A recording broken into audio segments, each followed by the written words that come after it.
What's up, you guys? Welcome to The Imagination.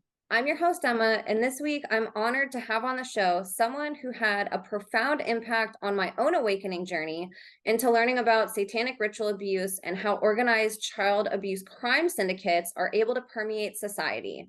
Introducing SRA and mind control survivor, man of God, father, husband, writer and author, international speaker, podcast host, entrepreneur, farmer, military veteran, wilderness mentor, executive protection agent, transport specialist, chef for the homeless, market seller, and Linenite, Nathan Reynolds. Nathan was born into a generational incest-based family through the Reynolds bloodline, and from birth was systematically abused, mind-controlled, and mentally fractured to keep his abuse compartmentalized with amnesic barriers. It wouldn't be until later in life and into his marriage that his suspicious past would begin unweaving and unwinding itself, revealing a layered double life checkered with deceit, betrayal, pain, torture, and horrors beyond comprehension, perpetuated on him from the same family, military, government, and community members that were partaking in what Nathan has appropriately coined radically intelligent evil. What Nathan's abusers didn't anticipate was the power of his unbreakable human spirit and the power of Jesus Christ, who quite literally snatched him from the flames. As one of the first males to pioneer speaking out on these horrors publicly on a large scale, Nathan is not only giving himself a voice, but he's speaking for and on behalf of every other male and survivor who has been tortured or threatened into silence. He's a true hero and example of how love, redemption, meaning, purpose, and creation lie on the other side of healing from and breaking the chains of generational trauma. Nathan's book, Snatched from the Flames, One Man's Journey to Uncover the Family Secrets Buried in His Bloodstained Past, details his testimony and path of redemption through the Holy Spirit, and also serves as a beautiful love story between him and his amazing wife, Chelsea. I always say that spouses are the unsung heroes in a survivor's journey, and you're going to find so much inspiration and hope within Nathan's book, despite all the darkness he boldly professes and exposes.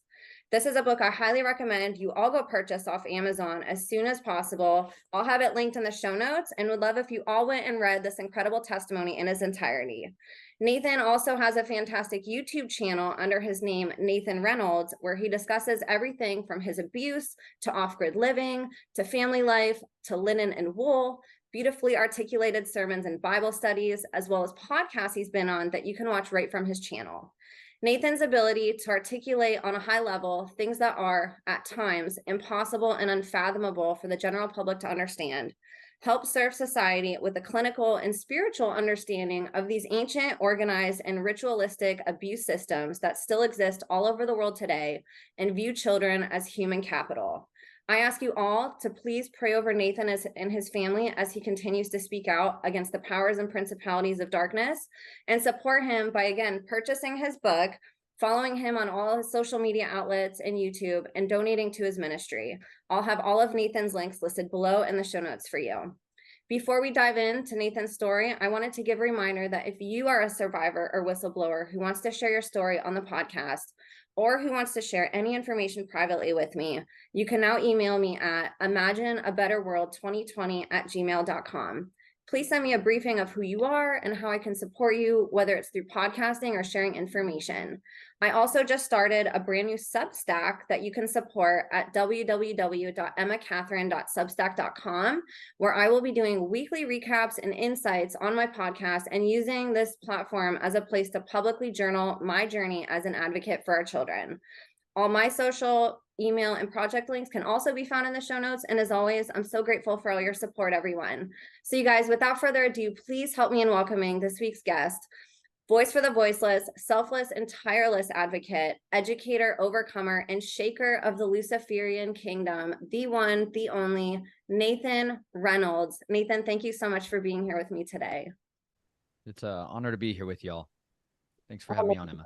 The honor's mine. I know I told you before the show, but I found your interview pretty early in my own awakening and your content, and the way that you had explained things really helped click these impossible concepts into my brain in a way that I hadn't heard before. And I have no way of having empathy to the level of actually being able to step in somebody's shoes who talks about this stuff but your content really opened my eyes and clicked some of that in place so I could get as close as I could to being able to understand from my perspective. And, your name has come up so many times on this podcast. I've had so many people request me to have you on. So really the honor's mine. It's amazing to see people like you who have been pioneering this, even in a time, it's hard to get people to listen to this now.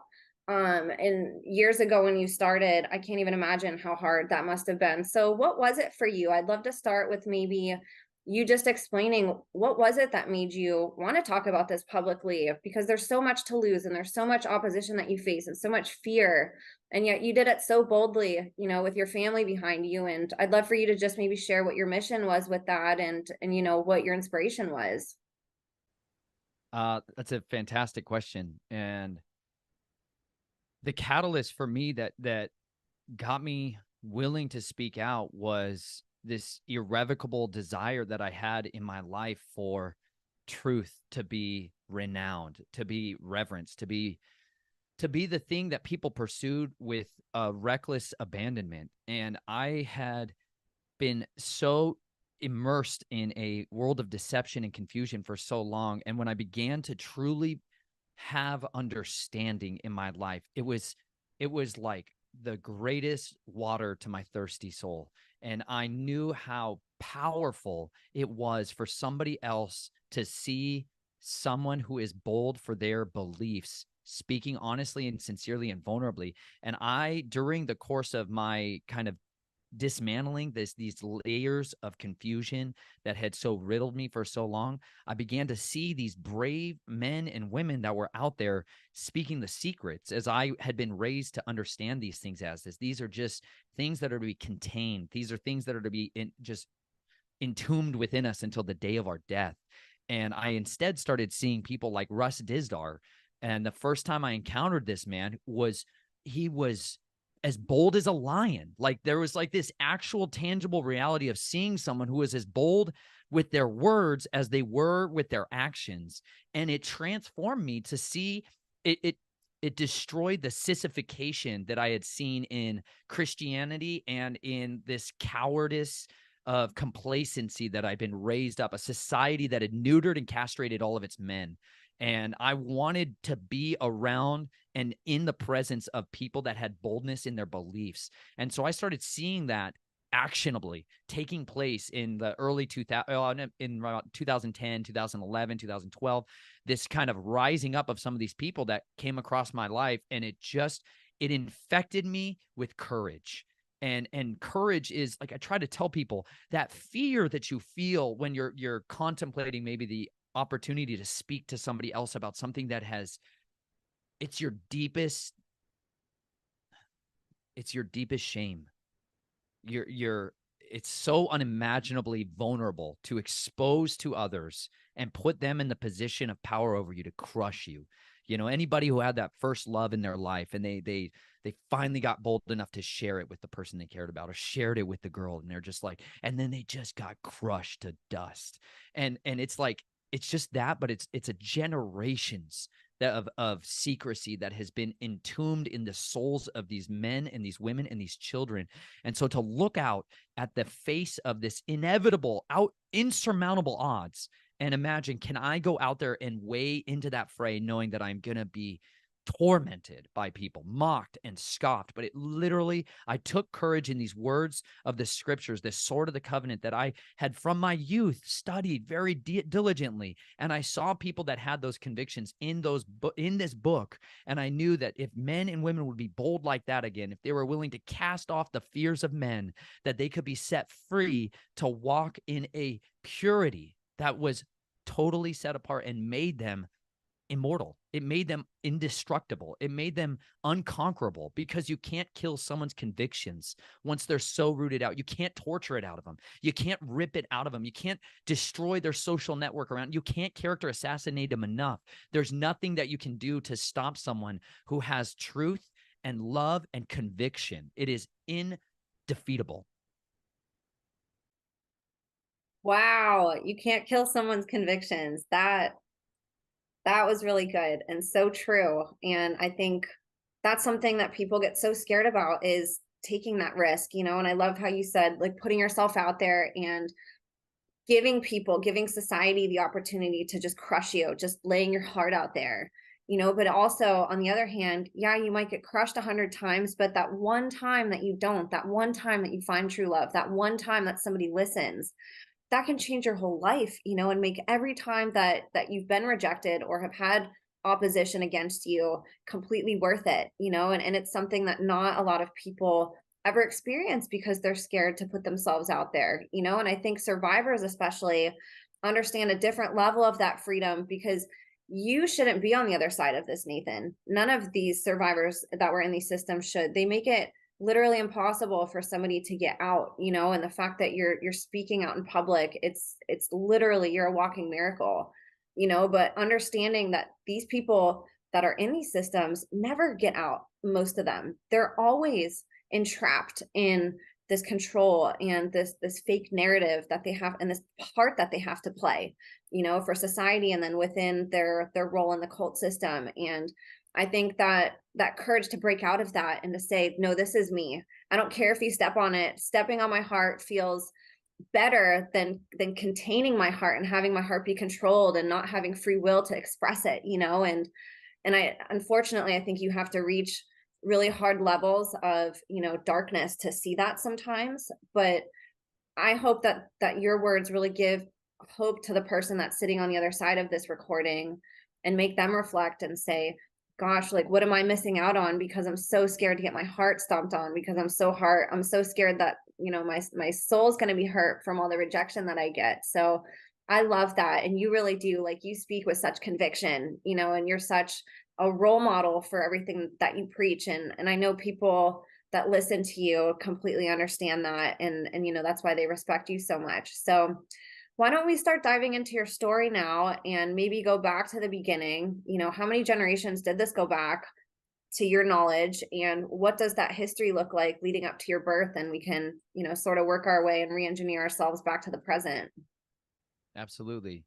Well, the family that I was born into, the Reynolds name has just a kind of a public face out here in the United States and abroad. And it growing up, though, my family did not take on the pose of Easterners. Like in the Eastern United States, the Reynolds family has a much more powerful dynastic stronghold in Kentucky and North Carolina and New York and New Jersey. And my dad had left that world for reasons I did not know when I was growing up. He completely fled everything, left everything behind, and took a backpack when he was young, and just abandoned it and went down to Arizona. And so my family, it seemed as though throughout the past generations of my family that they take their sons and pass them through these fires to these beings, you know. And we read about these things through history and through time, and it's a way that sovereigns have the power to control their underlings, to their servants, their subjects.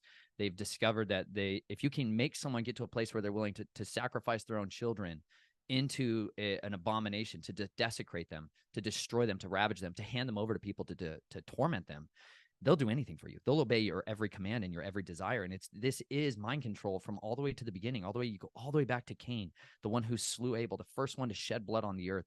Like, once the blood of the innocents gets spilled, it opens up these doors in our hearts, in the worship factory that we were designed to be, and we become consumed with this hunger for and lust and envy and strife, all these like fruits of the flesh, this deep rooted desires of that.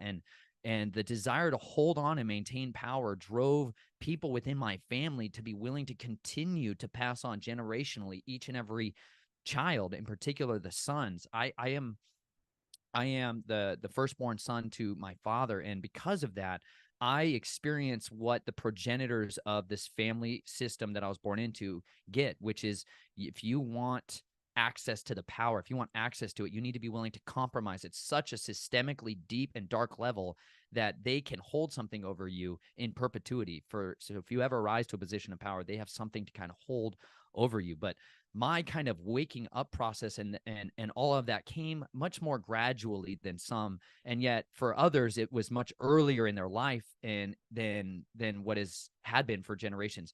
I am so blessed to have been in a time and a generation where these secrets are public. You know, like when I was young, this stuff was so family secretive that there was no way I had access to even this information. There was no way that I had access to find out answers to these questions that were continually taking my sleep at night.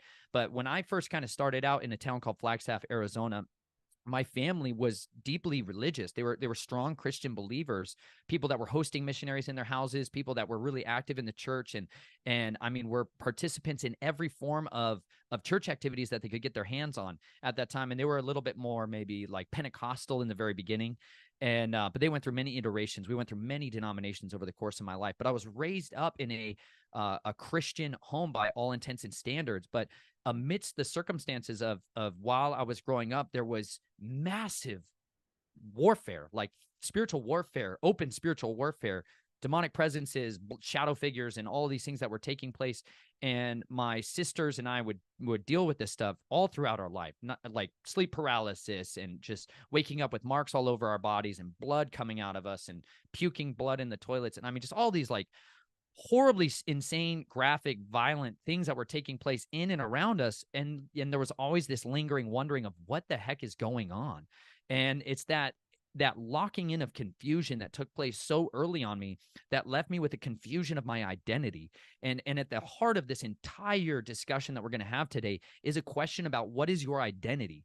Because ultimately today, this entire world system is trying to bring people back to a confused identity, that they don't know their purpose, their calling, their destiny, and they don't know how to be effective within their mission that they were born for. And so I was left with this constant restlessness, and I had aptitudes that made me inclined towards reading and comprehension in particular. I had a voracious appetite. I just wanted to read and digest everything I could get my hands on. I had a love for learning. I had a deep love for learning, but it was my family would always allow me to basically be in any given school for about a year and a half, maybe 2 years at the most, and then they would remove me and move me to a different school. And this kept going on all the way until I graduated high school. And I didn't understand what that was really about. Like, teachers were always trying to put me in these accelerated and gifted and learning programs, and my family refused to allow it. I was never allowed to rise to any level where I'd be noticed. As soon as I was noticed, I would be removed. So as soon as I had strong bonds, emotional bonds and relational bonds with friends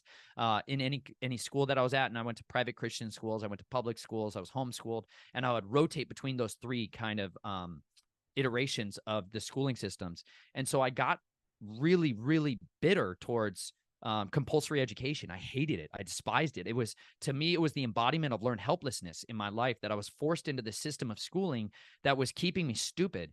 And teachers would advocate that I would be, moved up grades, and my parents would always keep me down and suppress me. And so I was not allowed to express any talents. I was not allowed to stand out. I was forced into this funnel of fogginess, this gray man lifestyle. And anytime I tried to be vulnerable and maybe speak out to somebody about pain and abuse that was taking place in my life, there was an immediate removing of our family. We would pick up and leave. Like halfway through my third grade year, my entire family just moved and went to this town called Sholo Pine Top Lakeside in Arizona, the White Mountains of Arizona. And I was just being basically perpetually frustrated, and this is the feeling that I think the majority of survivors battle with their entire life, is not understanding what the heck is going on. And it's so easy to keep a child confused. And I think a lot of people, when they look into this subject matter and they look into it, they look at it from a perspective of comfort and convenience of their own houses, or they get the opportunity to look at it after a night of good rest and the opportunity of knowing normalcy. Whereas when you're being raised in it, you have been so conditioned to not question the narrative that you've been fed throughout your life, that you just keep going forward. Like my grandfather, my dad, when we moved to that town in Pine Top, Sholo Lakeside, my great-grandfather, who was a Luciferian more so than anything else, like an illuminist. He was the former president of the American Society of Engineering out in New York City, helped to redesign the Statue of Liberty, and he was a really influential and powerful man. Well, my dad went out there and brought him back to move in with us. And when that happened, I started really suffering tremendous amounts of bodily abuse. And I started developing what was like I had this like vomiting at school all the time. When I would go to school, I would have these panic attacks, and they didn't call it that or whatever. I was just terrified to go to school in third grade. I just absolutely mortified to go to school. And every Wednesday in particular, I was always like, I wanted to go home. I would go to the nurse's station and be like, I'm throwing up. I would go and stand in the bathroom and puke up all this horrific stuff. And then I would leave and they would send me home. And my mom was like, she would let me come home and she would never tell my dad. And it was like this really strange secret between her and I, that like I kept coming home from school and I wasn't going back to school.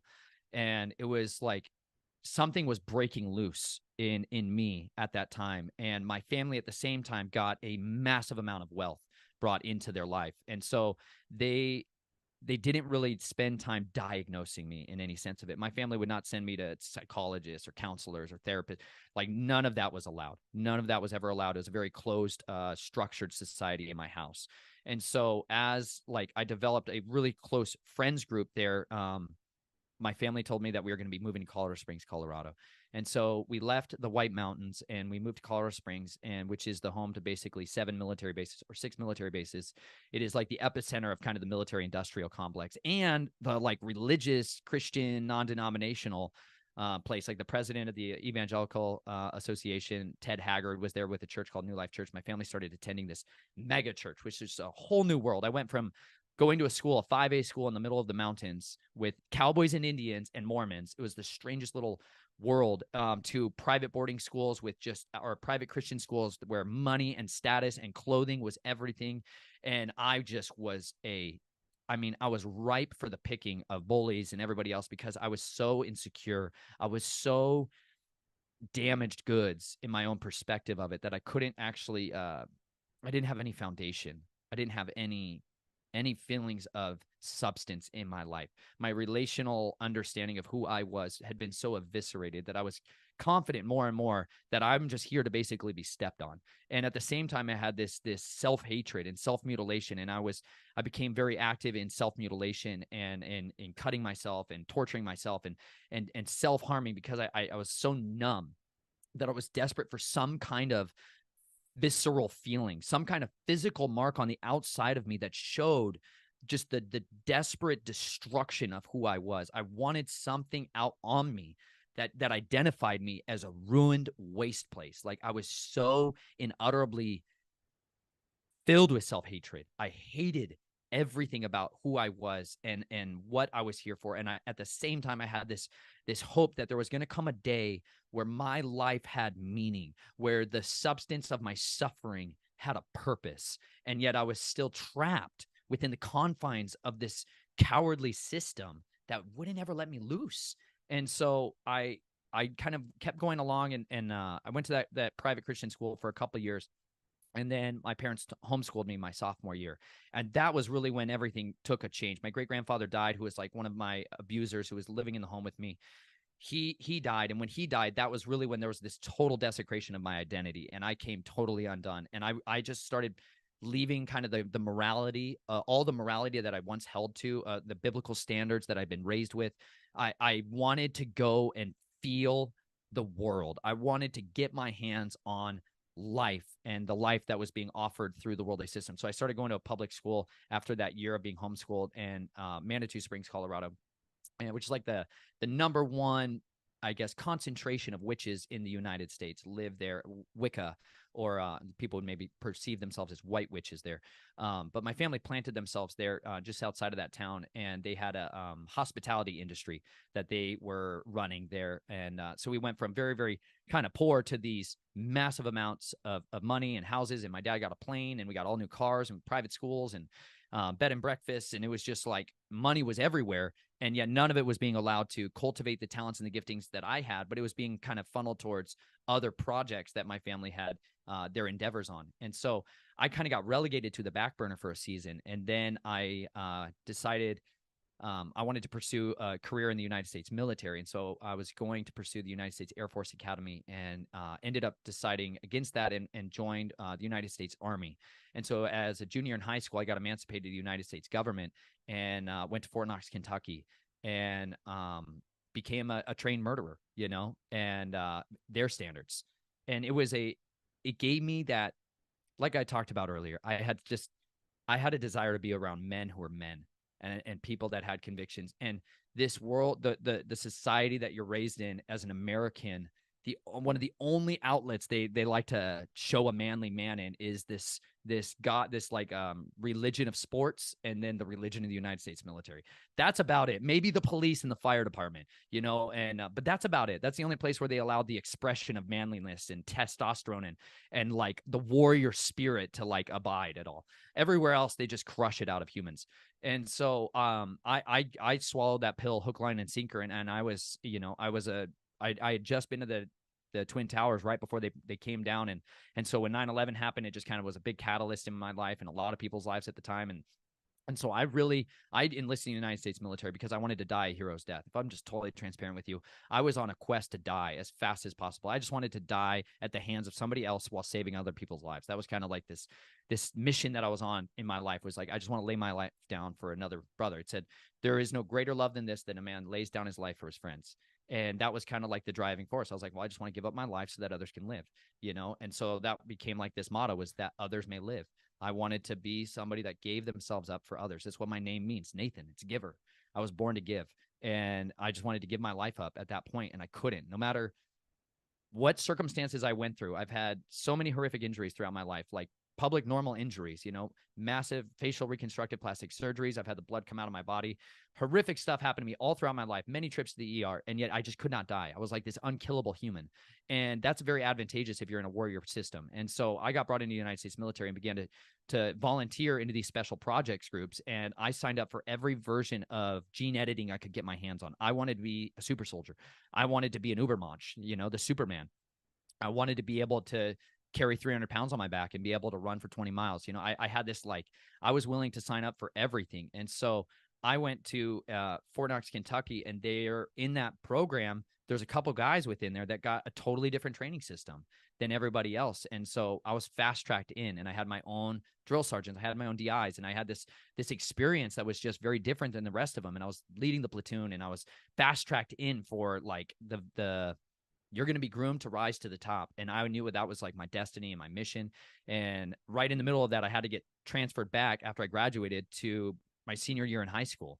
And I kept having these kind of I feel like my transmission was always in and out of gear throughout my life. And so I went back to high school and all the frivolousness that's involved in it. But I just gave myself into every worldly pleasure I could get my hands on at that time. And I found myself getting more and more empty, but more and more hungry for death, more and more hungry for killing, more and more hungry for slaughtering, because there was just that trapped learned helplessness again. I wanted to go be with my unit. I wanted to go be with my teammates. And instead I'm trapped in this classroom with idiots, like by design, not demeaning them. They're designed fools in the classroom, and predominantly the teachers, predominantly the system that that holds them down in that system. And I had enough intellect to find ways to get around it. And so I designed every effort I could to just do as little work as possible, get the best grades as possible, and just cheat my way through the system.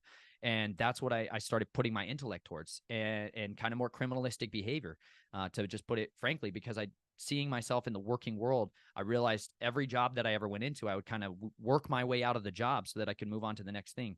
And from there, I ended up graduating and going to the University of Colorado at Boulder after another summer with the military. And I studied psychology because I had this deep innate desire to try to heal myself. When I went to Fort Lee, Virginia, for my advanced individual training, I finally got to be a part of the projects and the teams that I thought all my life were the coolest and the baddest and the toughest dudes on the planet, the Night Stalkers, and these guys who were going out and performing covert missions. And I got to go start hunting humans. I wanted to kill bad guys, and I finally got the opportunity to get my hands in there with them. And I got to see at the same time this just same perpetual corruption that had plagued me throughout my life was even more infectious in that system. And it was like the death of my idol, to put it simply. I realized that the thing I'd been pursuing for so many years of my life, that I'd been groomed for and trained for throughout my life, came unglued. And I ended up basically disobeying an order in front of some very powerful people. And it ended it in a moment. You build your whole life to this crescendo of what you think you're like. I'm finally a man. I'm finally a soldier. I'm finally a hero. And some guy in a suit shows up who everyone bows down to, and you don't bow, and he eviscerates your life. And that's what happened for me. I got blacklisted. They have these different kinds of blacklists in the military, and I got put on a blacklist, and they did everything they could to kill me and to eradicate my mind and to throw me into what at the time at Fort Carson, Colorado, where I was stationed, back in my home base. They started doing these treatments for soldiers with MTBIs and TBIs. I started getting a lot of head injuries because people kept smashing my head in trying to kill me. And so they started putting me in these programs to heal soldiers with TBIs. And the way they do that was with a bunch of drugs till they kill themselves. And so this was just one of the worst moments in my life, because it led to, in the same course of time, about a week into it, myself and a great number of my teammates, they killed themselves, and they got put on all of these Ambien and all of these Provigil, a bunch of drugs. Basically, they put us on a bunch of mind altering drugs, and a lot of them killed themselves. And at the same time, I shot and stabbed myself multiple times. And in the course of bleeding to death on the outside of my parents' basement on Thanksgiving morning, I had this vision of my familiar spirit, this covenant keeper of death that I had utilized throughout my life to perform death, to smite the souls of men, to kill people with. And I knew he was coming to harvest my soul. And I saw this man, just a man, step between him and I. And he said, he's mine. You can't have him. And it was just like this overwhelming presence of authority that was so arresting. I had never witnessed authority as I did in that moment. I had seen men act like they were authoritative, but I had never seen total authority, like an absolute dictator, somebody who, when they speak words, law is given out. I had never seen a lawgiver in my life. I had never been around the presence of somebody who spoke with so much authority that everything in creation responded. And it immediately locked away in me an understanding that Yeshua, as I knew him, Jesus, truly was the one who had the authority over every principality, power, ruler, and dominion and authority. Like, he literally actually has the keys over death himself. Like, that was my prince of death that I had been loyal to throughout my life. And he could say a simple phrase to him and it turned him away completely. It annulled a contract, a covenant that I thought was indefeatable. And he did it in a single word. And miraculously, the Father was so merciful to me. I was able to stop the bleeding. I got flight for life to a hospital, and I was able to survive. And however, it became a very big public spectacle, and I was shamed and belittled to hundreds of thousands of people. It was Thanksgiving morning, so it was very big news. And this was kind of the setup for me to be mocked the rest of my life, to destroy, character assassinate me any other time in my life. They couldn't get me on. I wouldn't have sex with children. I wouldn't corrupt myself in a lot of these other ways that a lot of other people would. But for me, that was it. Let's shame him. And so that's what happened. I lost all of my friends. I lost the vast majority of my family. I lost so much in my life at that point. And I was just kind of this fragile person. I got honorably discharged from the United States military.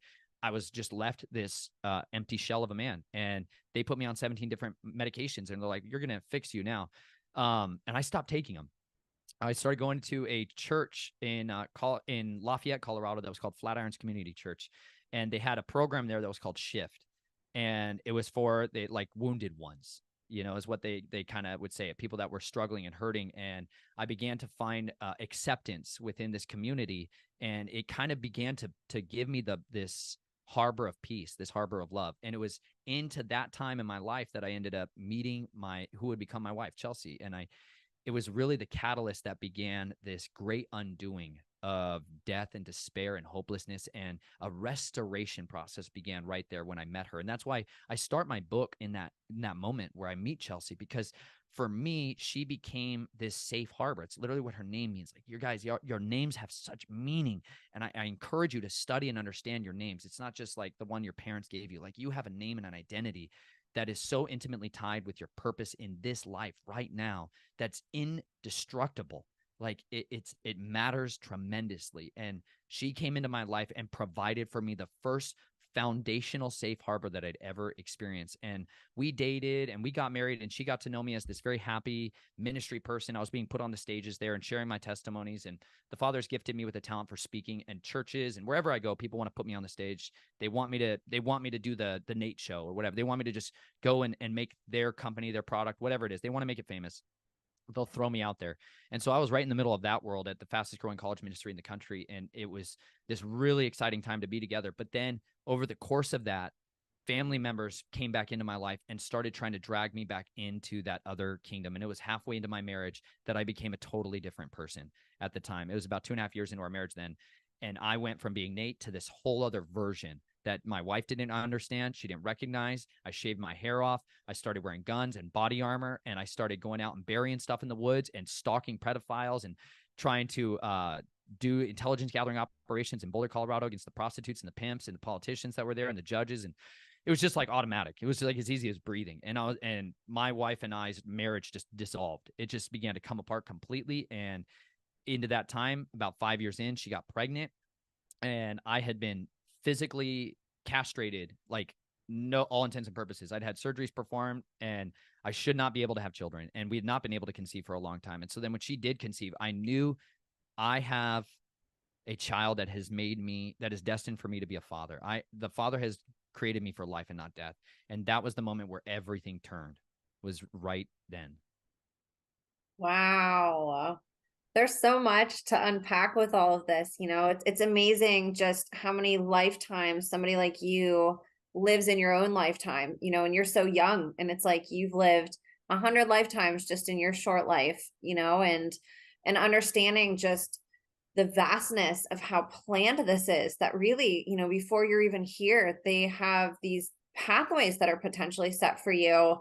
And then they seek talents that they can exploit of yours to go on a path, like you said, that's not your holy destined path that you were born with as a child of God. It's a path that's inverted, that they can then take those beautiful gifts that God gives you and turn them inside out and use them for nefarious purposes. So I know that you were the firstborn son, so obviously that's significant.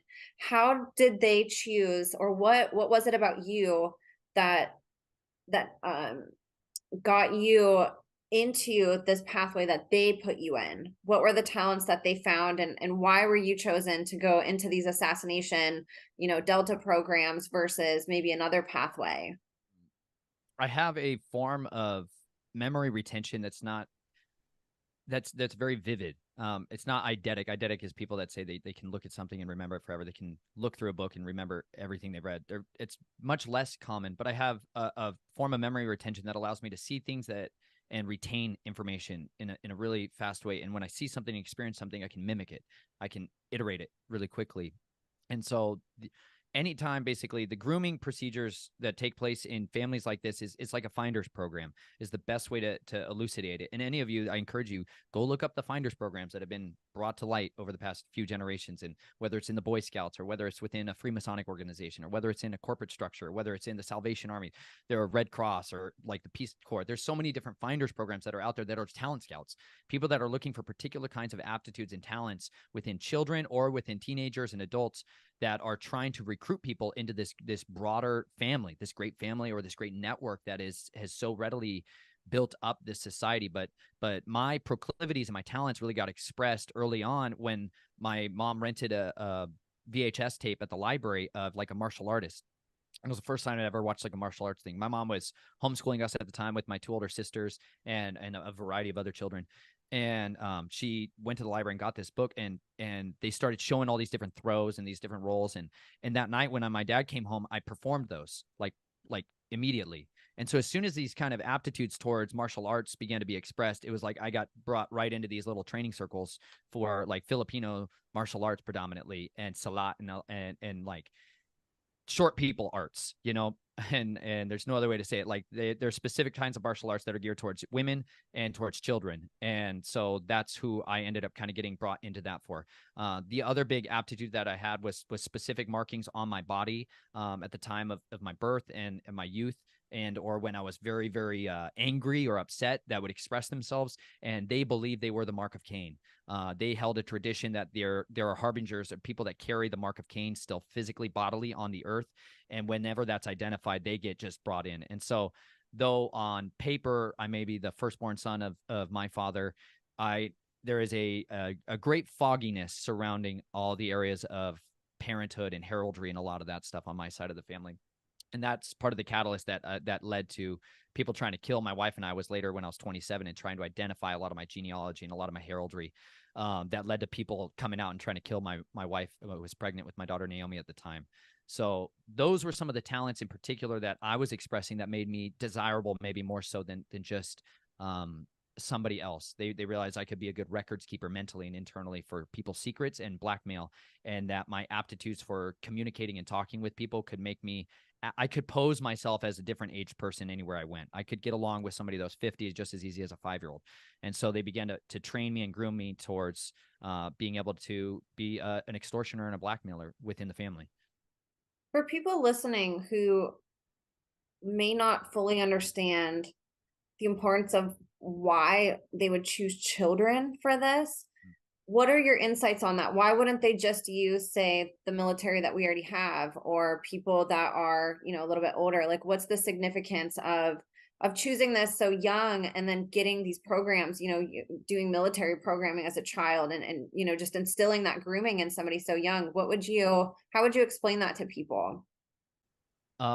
Children have been used as soldiers from the antiquity of time, and it's only in modernity that we have had an artificial extension of adolescence, and that came by design through the systemic dumbing down of our society through the education system. Children have not been children like we think of as today, except in modernity in our culture. You go all over the world. I went to Afghanistan in just before my wife and I began to date, and I got to see what people call children working, laboring, serving their families, diligently providing what they need. I saw shepherd boys. Okay, let me just say that was the thing that just like blew my mind and changed me forever to understand how the rest of the world views children, and they have the right attitude and perspective of them. They train them up as if they're humans and adults, not just some kind of infantile thing that needs to be shoved in a junk drawer called a classroom for the rest of their life. And they did not raise their children to be stupid. They raised them to be competent and capable. And it enabled them to be participants in the society just as much as an adult, because a 12-year-old boy is exceedingly capable of doing incredible acts of heroics and physical merit and strength, way more than a guy who's 45 in a lot of ways. And so they don't waste that. Like, part of the understanding that our society, the mass society, does not get raised up with, they don't get access to maybe the knowledge base, is to look at their children as intentionally hardwired, built to learn immediately. They are able to do and grow and understand instantly from when they're born in the womb, right? They understand life begins at conception. Like, they actually believe that. Now, they might have agendas that try to dissuade people and convince them to chemically castrate and kill their babies immediately for the idols of or for the fear of men or the fear of lack or their careers or whatever else they sacrifice their children to.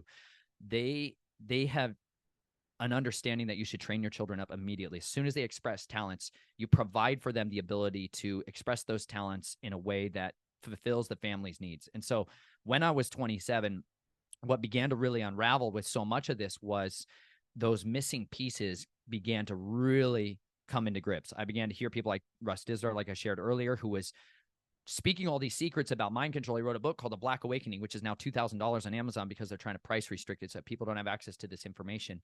But it was the rise of the satanic super soldier. And he, in that, was dismantling these assassins. He was dismantling these child assassins and how these mind control operations were profiteering off of child exploitation.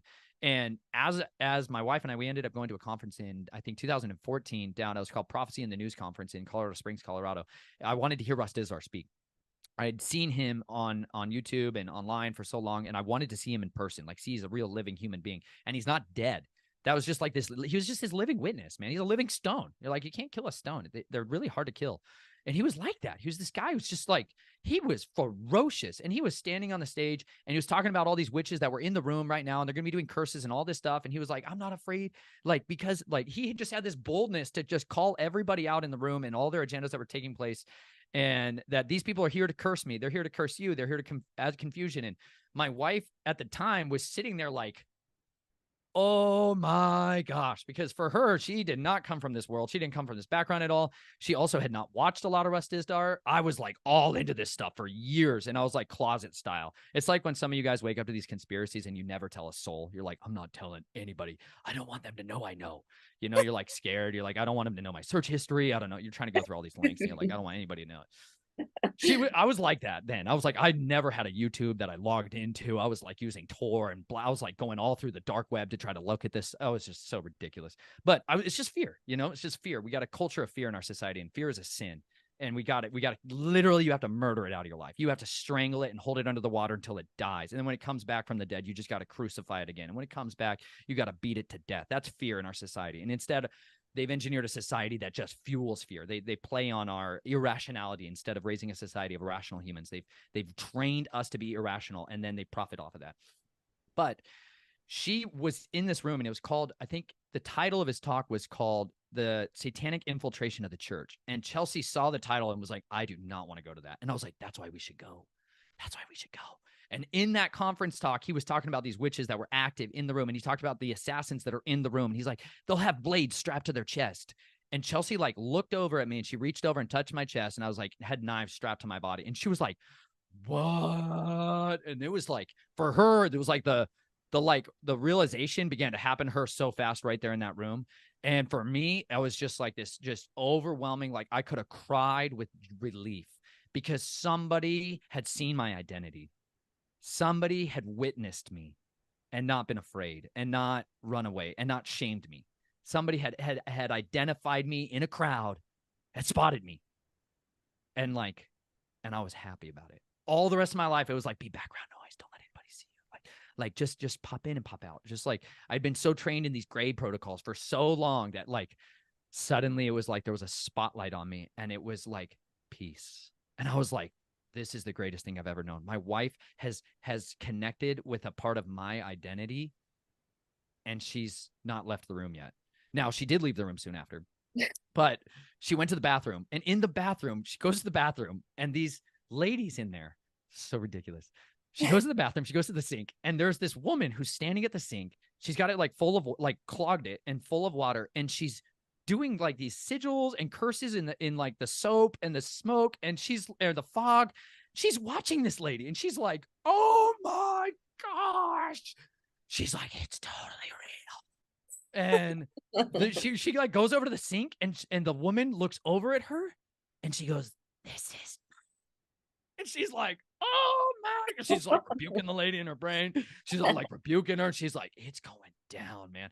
She came back, and it was like, oh my gosh. So for her, it was like the paradigm was erupted out of her. Like she realized that this stuff is active, it's taking place, and I'm pretty sure my husband is this. And now what? Like now what? He was describing runners and all the rest of us. And I had a job at that time. I went into mental health because obviously I wanted to understand what was wrong. I went into philosophy and mental health because I wanted to be able to clearly communicate, and I wanted to be able to comprehend how to fix the soul, because I recognized my soul was damaged. And that's what psychologists are. They're soul workers.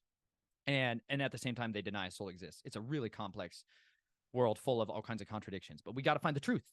And so at that same exact window of time, she started having this understanding that there was something about her husband that she needed to understand. And I started recognizing that she didn't run away when she saw me.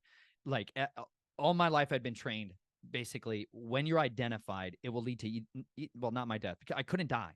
Like I didn't have any fear of death, because every time I'd faced death, I'd lived. Every time I'd faced death, I'd conquered it.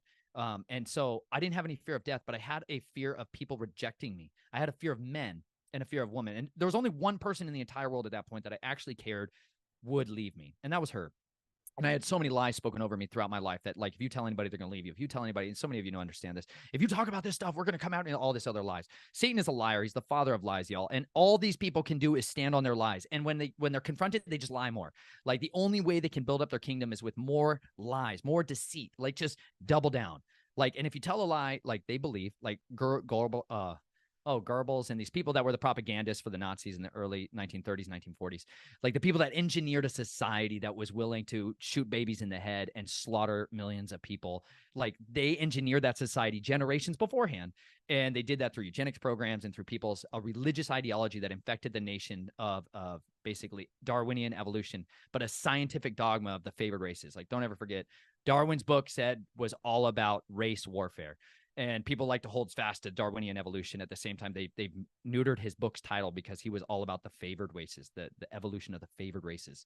But that ideology gave them a scientific validation for what people used to call the divine right of kings to rule. And that gave them the power to just slaughter masses or rule over them, do anything they wanted to them. Now they had a scientific reason to say, yeah, we're literally the strongest are going to survive. And because you're so stupid, you don't read our books or our writings and apply them, we have the right to overpower you and kill you. That same very man, basically, they purported that if you tell a lie long enough and over enough, people will begin to believe it. Just keep saying the lie, keep saying the lie. And they would do it. This is the doctrines of Balaam, like you read about in the scriptures. Read the book of Numbers, chapters 22 through 25. Read the book of Revelation. You'll see these doctrines of Balaam, people that want the wages of unrighteousness that come along as the counselors of kings. To help the kings shore up their power, they show them how to do this old religion, to do this great magical working against people, to use sorcery, divination, passing their children through the fires of Moloch. This all began to kind of just blow itself apart when I realized that there was a lie, and love was far more powerful than fear. And I was like, oh man, maybe I could know love. Maybe I could experience love. Maybe my wife and I could love each other again. Because up until that point, there was basically mutual animosity. I basically resented her because I was not able to be a lone wolf and go out and hunt and slaughter all these bad guys I was identifying. And because I had a name, I had a physical address, I had all this other stuff, a job. I wanted to disappear back into the ether like I came from and be able to come out and hunt these people. And I had this resentment towards her. And I wanted to be free of that, but I didn't know how to get free of it. And love was truly the catalyst that launched that. And so she began to see and identify me as something other than just this Christian guy I married who, you know, went to psychology. And I started working with adjudicated youth and people that had severe sexual traumas throughout their life. I became an assistant supervisor of a semi-locked residential facility for 6-year-olds to 18-year-olds that had been either victims of trauma and sexual abuse or perpetrators themselves. And oftentimes there was both in there, highly sexualized children who were trying to get healing. And it was in that very same facility, they had all these runners. They would call them runners when children would just get into this panic, this fear mode, and they would just run as fast as they could. And at that time, when I was working there, I could catch every child or every adult that ran. I could catch them all. It was like I had the runner and I would go after him, and everyone called me the runner. And she was looking over at me as Russ Dizdar was in there, and he's describing runners. He's describing these assassins, and he's describing all this stuff. And she's like, this guy is reading my husband's resume, and it was disturbing to her. But at the same time, she lacked a category for understanding. And this is where I think a lot of spouses or a lot of singletons, people that are of a single mind, people that have been raised outside of the society, this is where the bridge has been exploded. This is where there has been a designed deceit to keep people from understanding and crossing over that threshold to understand that, yes, this is a systemic, scientific methodology that's been taking place for generations to destroy the human soul, to radically pervert and corrupt a child. And so that their identity is so destroyed, they can never do anything other than what the guiding puppeteering hands say. And she didn't still have that full comprehension and understanding, but she was willing to stay. She was willing to persevere. She was willing to abide. And so when she conceived Naomi and I began to come unglued, I'll just put it super transparently. I knew that if I did not do everything I could to get healing as fast as humanly possible before that child was born, my daughter was going to go, or my child was going to go straight through it. We knew we were going to have a girl. Her and I had dreams our whole life that we were going to have a little girl. And we knew that her name was going to be Naomi. We were like, that's our daughter, Naomi. But for me, I was like, if I don't do everything I can to utterly destroy this, it is going to capture and consume another generation. And we ended up going to a conference down in Dallas called Hear the Watchman, and Russ Dizdar was speaking again. And he called people up for prayer, and a man named Tom Dunn came and he prayed for me when I was just lying on my face. And during that prayer, the Father used him to help root this amnesic tree out of me. And it was like the floodgates of understanding came pouring in, and I became undone. Everything that had been placed there demonically and spiritually and physically and technologically just began to come out of me. I began to ooze black goo out of my feet. I began to have all these bodily injuries that I'd had throughout my life begin to express themselves again, bruises showing up, like all these abreactions began to happen physically on my body as I was remembering all these things. It was just like I was thrown into the blender that any of you who survivors understand or families of survivors have seen, where they fall apart, you know, and that's super awkward when you're still an adult and you're still just trying to live a life and you're still trying to work a job. And I, at the same time, had that fire in me to persevere. I had a desire in me for my daughter to have freedom that just kept me going, that I had to get healed. And so I started looking into every version of counseling and healing I could get my hands on, but all secretly because I hadn't told Chelsea. And so it really wasn't until the moment came where I finally told her that I got to experience what true love can be. When I told her who I was, when I told her what my family was a part of, when I told her all of these things that I had done, and I became vulnerable at a level that I never had with any other person in the history of my life. And she stayed with me. We sat on our front porch, and I turned into a 5-year-old, screaming, crying, blubbering, mess. And at the same time, for her, it was the biggest wave of relief because she understood. She finally had that bridge of her confusion that had been so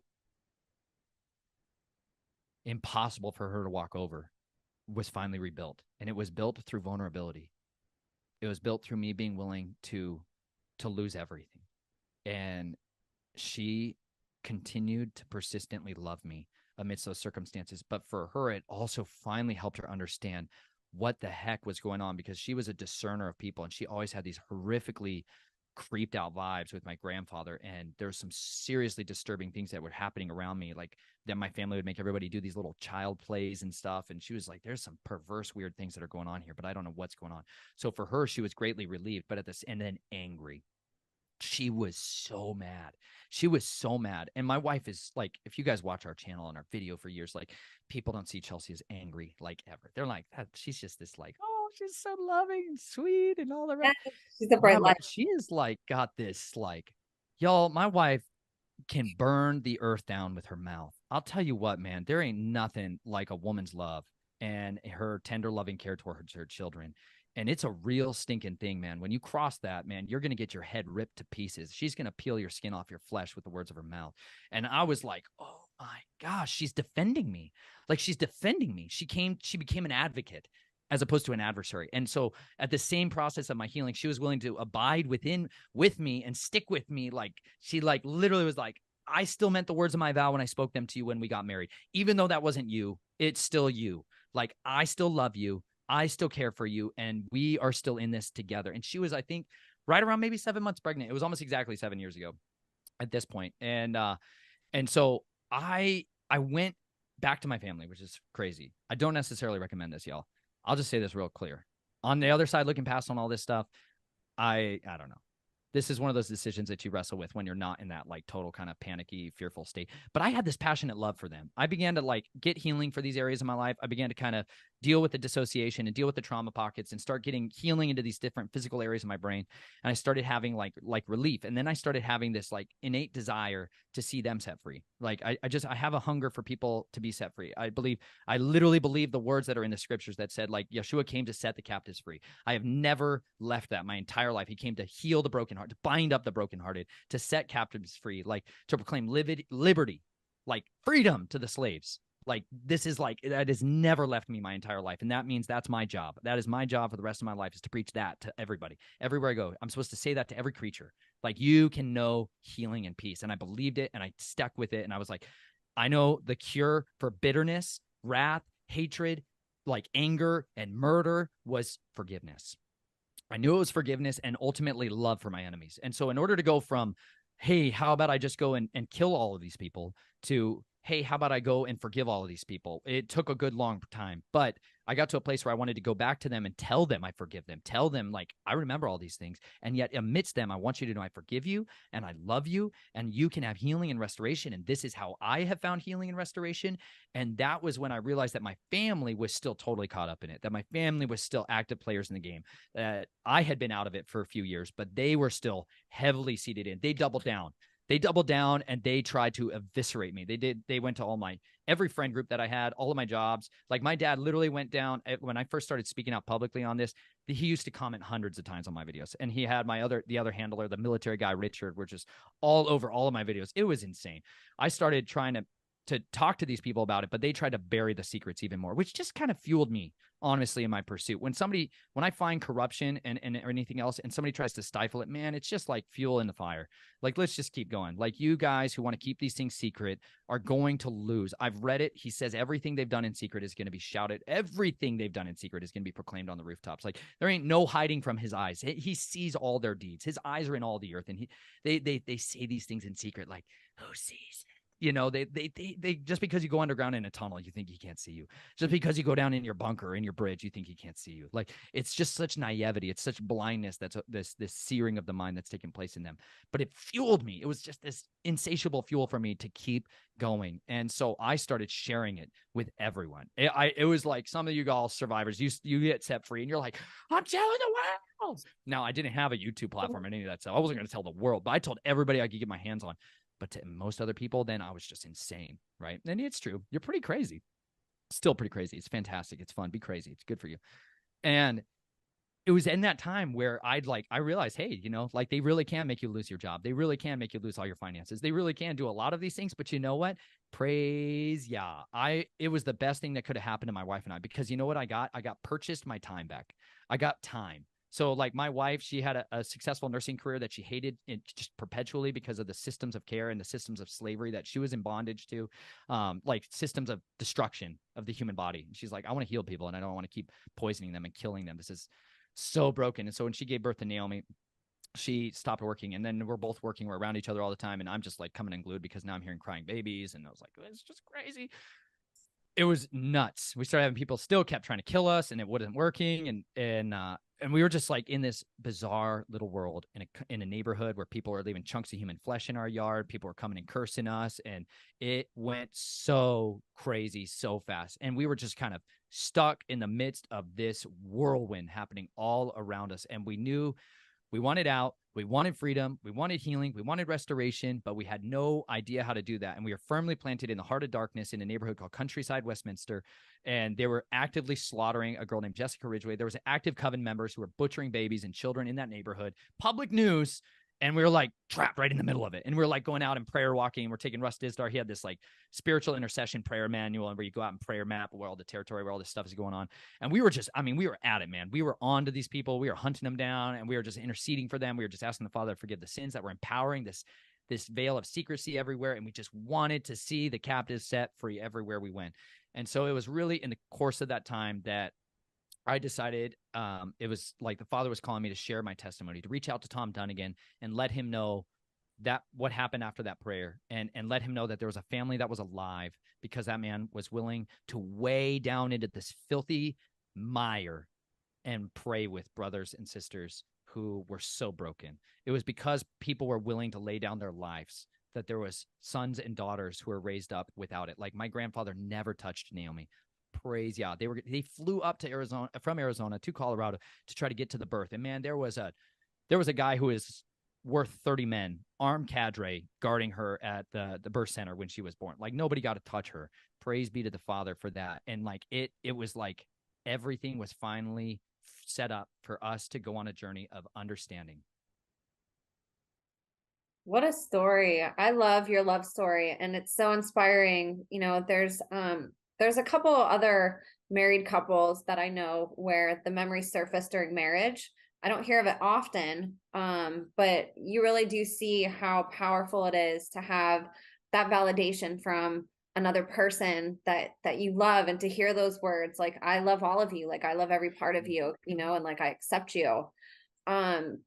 And I just love that, she wasn't intimidated by it. It shows the strength of her spirit too, that she, despite her past and not having come in contact with this, that she was so open-minded, and that her heart was, thrown into the abyss of love, per se, to, accept you for who you were and not run away from it. Cause that's what people do. Unfortunately, we see it everywhere in society. And I understand this stuff's hard to listen to, but it's discouraging even as a content creator when I see a comment on my YouTube of, oh, I had to turn it off, it was too much for me. And it's like, I get it. Some of these details are hard. And I try not to go into too much detail all the time.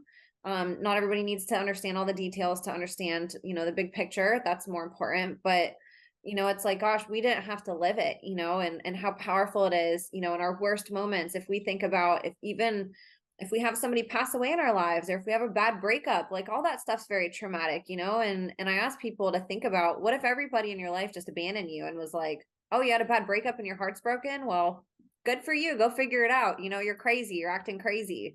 It's like, gosh, how lonely and isolating that space is, when all we want to do is be heard, and all we want to do is feel that compassion of somebody loving, that is willing to look into that darkness with us.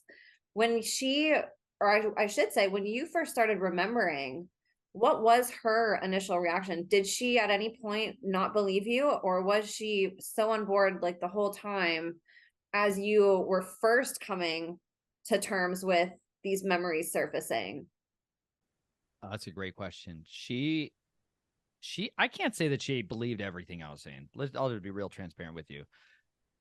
It was a lot, y'all. And it's funny because you have two sides of that equation. You got me only telling her like this much. It's like probing. I'm gonna tell you this much and see if you can handle that.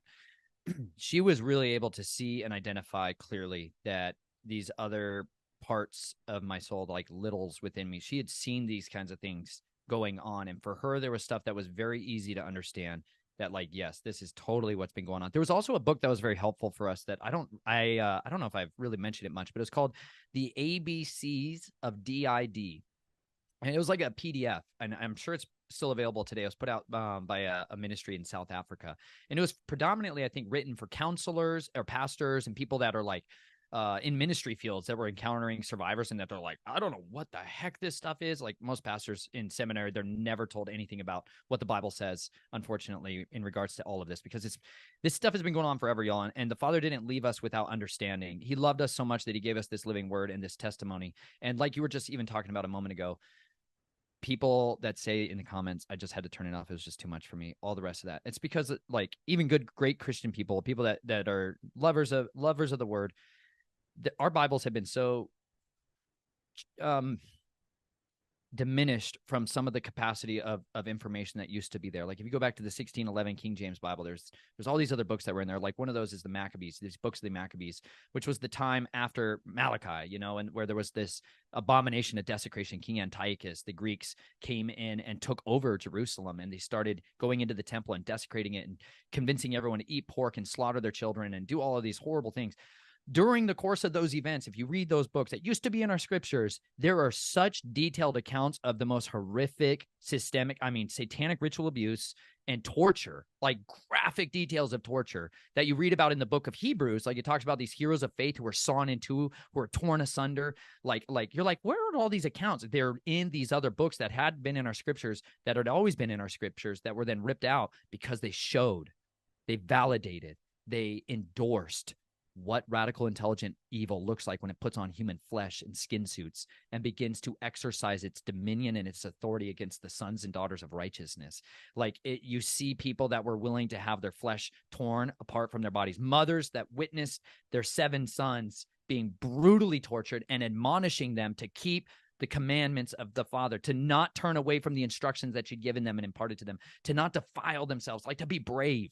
Like you see these accounts of men who are brave and women who were brave and who are willing to stand up in the face of insurmountable odds and lose everything and not give in to the commandments of liars, like Moses' mother and father, who were like, they feared the Father more than they feared the sovereign's commands, the king's commands. They're like, you know what? Better to not slaughter my own son and to entrust him to the Father. Like there's these amazing accounts in the scriptures, but so many people won't even look at it. Like you said, they turn away from it. And I had to go into detail at times with Chelsea and say things to her that were so horrific. Like you guys think you hear some stuff because you watch survivors' accounts on YouTube. Like you have no comprehension of the level of visceral feeling of what it's like to sit in the room with another human being who comes completely unglued and shares with you vivid details of something so egregious as to watching children being being consumed by their own parents. Like you can't even comprehend what that's like, because you think you experience it through these black mirrors that we're communicating with. You don't understand what it feels like physically feels like to be in the presence of somebody like this. And so it's easier to insulate yourself with distance and to be like, I'm not going to even accept that as truth, rather than to just weigh into it for a minute and sit there and abide with somebody who's coming undone, like somebody who's just coming out of a car accident, and they're frantic, and they're confusing, and they don't talk right. And you're like, yeah, because they're going through something bodily and mentally that is so beyond their capacity to communicate. But she was willing to sit there and at least stay with me. And she didn't understand it. She didn't quite comprehend what was going on. And the complexities as I shared more and more with her, and she didn't reject me, as I shared more and more of what was actually happening and more what had happened, and I began to pull out like the military records, and I began to pull out like the picture albums, and I began to show her some of these witnesses, it began to help her understand, okay, this definitely happened to my husband, but I don't totally get everything that happened. I don't understand it. It's not that she necessarily believed it either all the way, but she didn't reject it, and she didn't mock me or belittle me. However, we are promised that people are going to mock us. We're promised that people are going to treat us like this, because we designed a system that socially engineered us to put the outliers back into the herd. Like we were raised in schools that taught us, if you're the outlier, you go do whatever you got to do to socially eradicate that person until they come back into the fold. Like people have been trained to do that. It's not innate. It's not like this in other societies and cultures. This was by design. They knew the witnesses are coming forward. Like, can I just read something really quick? It's Isaiah 65. Please. Like there's these prophecies, y'all, about survivors that they're going to come out in the last days, and they are literally to be the witnesses to the nations. Like you were born to go and share your testimony to the nations. It's literally what you're here for. If you've survived, I know a lot of them didn't. Like I know a lot of brothers and sisters that died. I know lots of them just gave up. I know they quit. I would have. I wanted to die so much. I wanted to die. But you know what? I was preserved. And if you're alive and you're hearing this today, I don't care if you're 80 years old or you're 8 years old, like you have to be willing to lay your life down and speak the truth. Speak the truth no matter what it costs you, because in a society of deception, the telling the truth is a truly dangerous thing. But that's awesome. We should be excited to step into danger. We should be eager to embrace dangerous situations, because you know what? It's more dangerous for you to get in the car and drive to the store than it is for you to speak the truth. It is inherently, statistically. They can't kill us all, y'all. There's tens of millions of us, and there's more every single day. But you know what's so beautiful is we outnumber them on such an impossibly high numerical order that they are terrified of us every single day of their life. There's a reason that kings go to sleep and tremble, because you know what? The Father can send a dream to Pharaoh in a night, or Nebuchadnezzar in a night, or Nimrod in a night that dismantles them completely. And he does that all the time. He will send them dreams and visions of their destruction. And you know what? It's inevitable. It's unstoppable, because the word of Yahweh can never be broken. And so when he sends these judgments against them, they know the day of Yahweh is unavoidable, and they're going to try to see the mountains themselves to cover them. They're trying to bury themselves in and insulate themselves from the impending doom. They're living in bondage. And so if you stand there as a witness, as the person who goes about in sheep's clothing, as a deranged idiot in the woods, your confidence in your convictions is so compelling to people that you know what? They can't fight against it, because they have no confidence to stand on. They don't have any sure footing. They are living in mire and muck that is so deep that they are like quadriplegics trying to climb their way to the top of a mountain, and they're using nothing but their lying lips to get themselves there. But you know what? When you have the firm foundations of the living words of truth building you up from the inside, it makes you so terrifying to the people who are the tormentors of men and women and children that they flee at your presence. When I confronted my father, when I confronted my family members, like there was this crazy, ridiculous showdown that ended up taking place the last time I talked to my father. I don't even know if I wrote about it in the book, but it was like I went to go talk to my closest sister. I was going to meet her at a park that was like about halfway between her and I in Golden, Colorado. And I didn't tell anybody else, but Chelsea and I went, and she had a bunch of children. So we met at a splash pad, place where little children run around in chemically treated water, and they play and they think it's fun. They forget that creeks exist. They're amazing, y'all. Go to the creeks, get out of the pools that poison your soul. Anyways, check this out. She was like, Chelsea went with me because I was a little fragile, full disclosure, super fragile, mostly unstable, but still a little bit rooted in reality. And it was good. And I just wanted to talk to my sister. I wanted her to hear it from my lips. I wanted her to physically sit in front of me and be able to hear my testimony. And I got there and I literally started to talk to her. And all of a sudden my dad showed up.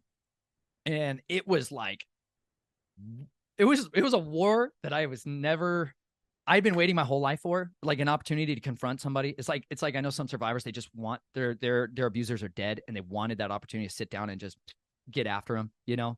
And I had never in my life felt the power of what they call the Holy Spirit, like the spirit of truth that leads you to remember all the things that they said. Like if you read this book, it's a living book that comes into you and it changes you. And like those words can be drawn upon for the rest of your life. Like they really can be with you the rest of your life. And my dad raised me in a Christian home. My dad did everything he can, I think, to try to raise me on one side as a man of God, as a man of belief, as a man who cared about the truth. And at the same time, there was another half of my dad that was so deeply in debt to the Prince of Darkness that he could not get out of it, and it wouldn't let him out. And I got to lay out in front of him what had taken place, and that I was not going to stand there and be silent, because my dad made me promise him when I confessed all these things to him, he believed it, he validated it, he'd agreed with it in private. And he said, whatever, you can tell anybody you want, don't you dare tell your sisters. And he just kept saying that to me. And Chelsea was always like, why? That's so weird. And he just didn't want me to tell my sisters, no matter what. He didn't care who I told. Just don't tell your sisters. But then he showed up there because I was telling my sisters, and he was just so enraged. And there was a presence that came on him when I was rebuking him for failing to be a father, to failing to guard his children, failing to do these things. Like, I told him that I didn't know why, but when this other presence came on him and he was cursing and screaming, and my dad had never in my life, he never cussed. He never screamed. He never displayed anger. And he was enraged. And there's all these little children running around playing at the splash pad. And here's this like fully demonized guy screaming and cussing at the top of his lungs. And like this couple just sitting there in front of him. But I had told him that the mantle of authority of headship that he had over the Reynolds family had been revoked. And he went nuts. This other spirit came over him and he was speaking with icy words, but he rose up and was screaming curses at me and screaming all these specific mind control triggers of like, you're going to go crazy, you're going to do this and that and this, and you're going to lose your marriage, and she's going to divorce you. I mean, all these horrible curses, like the last things a father could say to his son, every curse he could possibly come up with. But it's not him. It's what's consuming him. The generational principality that's been governing the Reynolds family for all these years. The great dragon that has been ruling this dynastic bloodline of despair was losing his seat of authority, right? He was being revoked. And he was literally running away from me, like running, like I was a gunman, you know? And all I was using was the sword of my mouth. And I saw him run in terror, get in his car and just peel out of there. And Chelsea was sitting there like, what is going on? She was like, oh my gosh, because she'd never seen any of that stuff in my dad. You know, my dad had always been like my best friend, the good guy, the happy guy. And then it was just like in front of all these people. And she's like, this is crazy. And then he called and was trying to convince me to go tell specifically these specific police officers in Lake Havasu City. I want you to file specific reports in Lake Havasu City, Arizona. And I recorded all these calls and these conversations at the time when I was meeting with my family.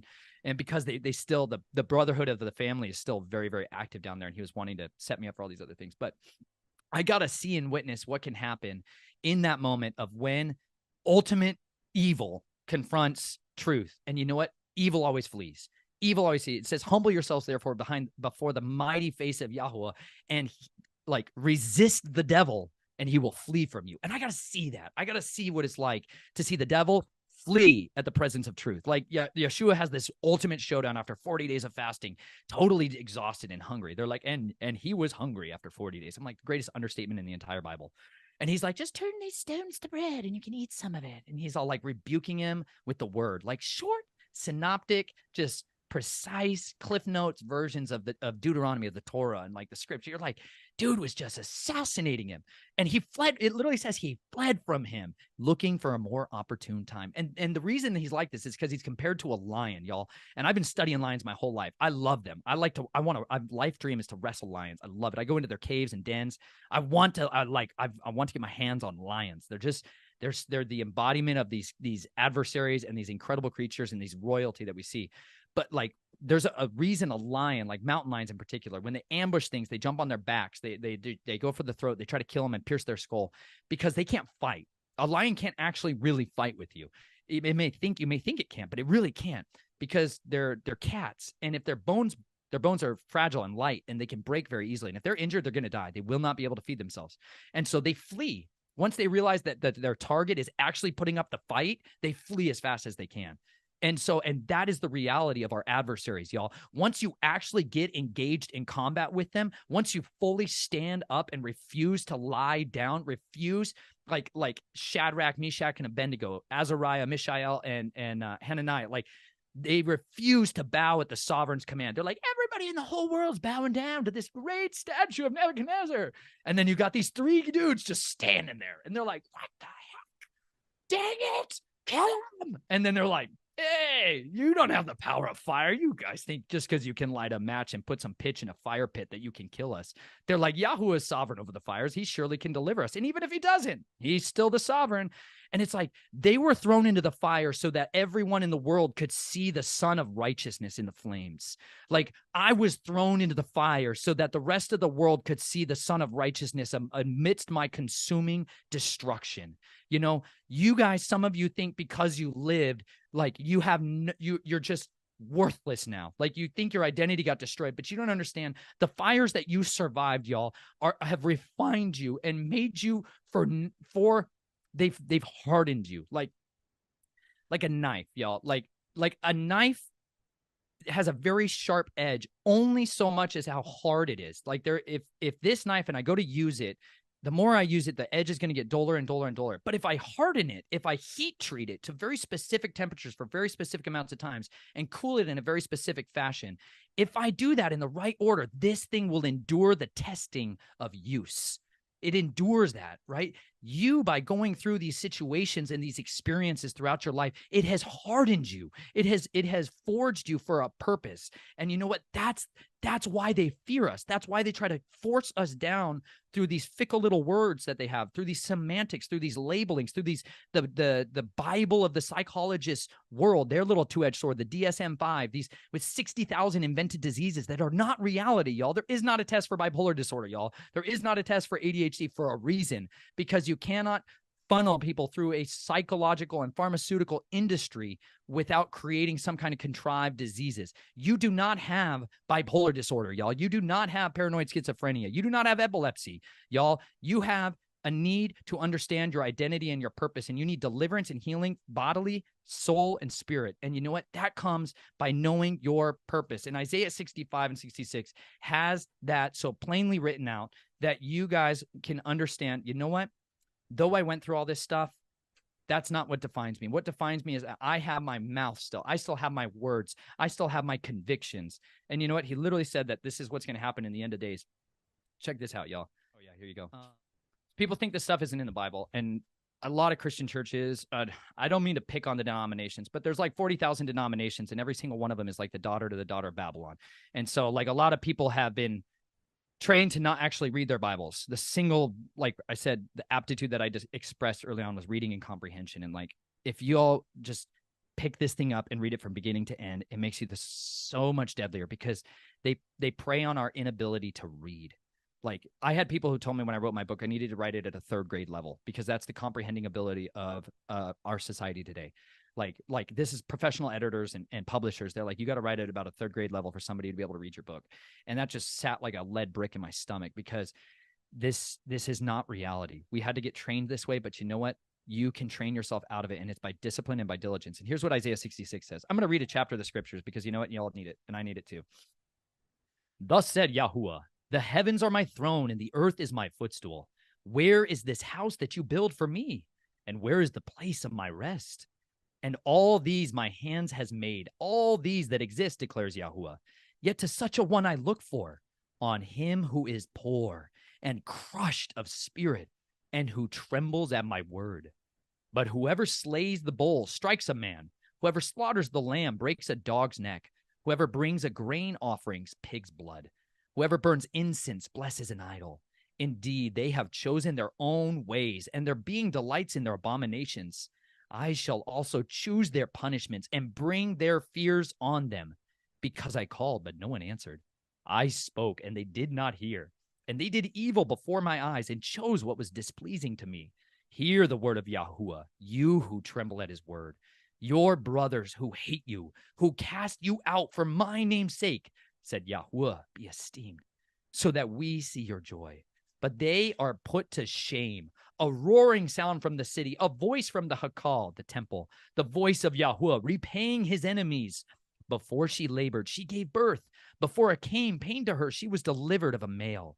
Who has heard the like of this? Who has seen the like of this? Is a land brought forth in a day? Is a nation born at once? For as soon as Zion labored, she gave birth to her children. Shall I bring to birth and not give delivery, says Yahuwah? Shall I who give delivery restrain birth, said your Elohim? Rejoice with Jerusalem and be glad with her. All you who love her, rejoice greatly with her. All you who mourn for her, so that you feed and shall be satisfied with the breast of her comfort, so that you drink deeply and delight yourselves in overflowing esteem. For thus said Yahuwah, I am extending peace to her like a river, and the esteem of the nations like a flowing stream, and you shall feed, and shall be carried on the side, and fondled on her knees. As one whom his mother comforts, so I will comfort you. And in Jerusalem you are comforted, and you shall see, and your heart shall rejoice, and your bones flourish as tender grass.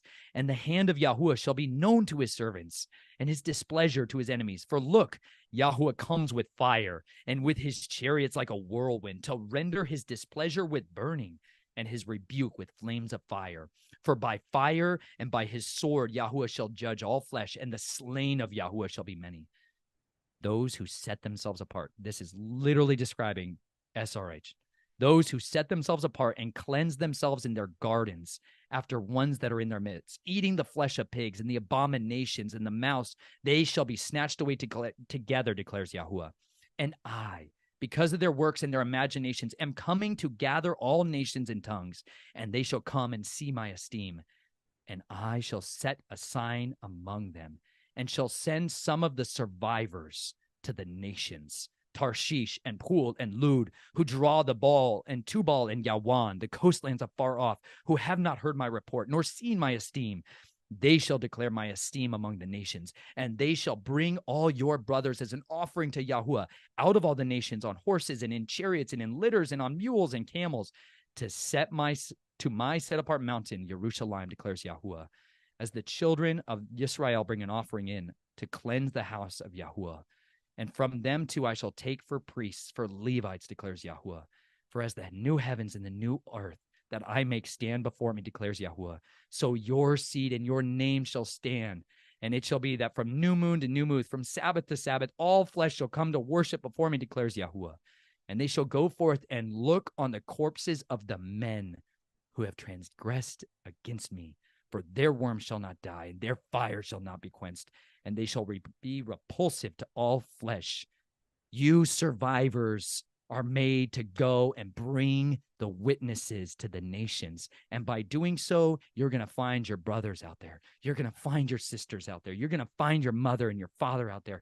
You're going to find that there's a family of people out there that you can never know unless you're willing to go through the scourge of public accusations and mockings, going through the wilderness of the deserts, the 40 days of starving, until you go to that place of testing and abandonment by everybody else, and you find your purpose and your identity out there in the wilderness.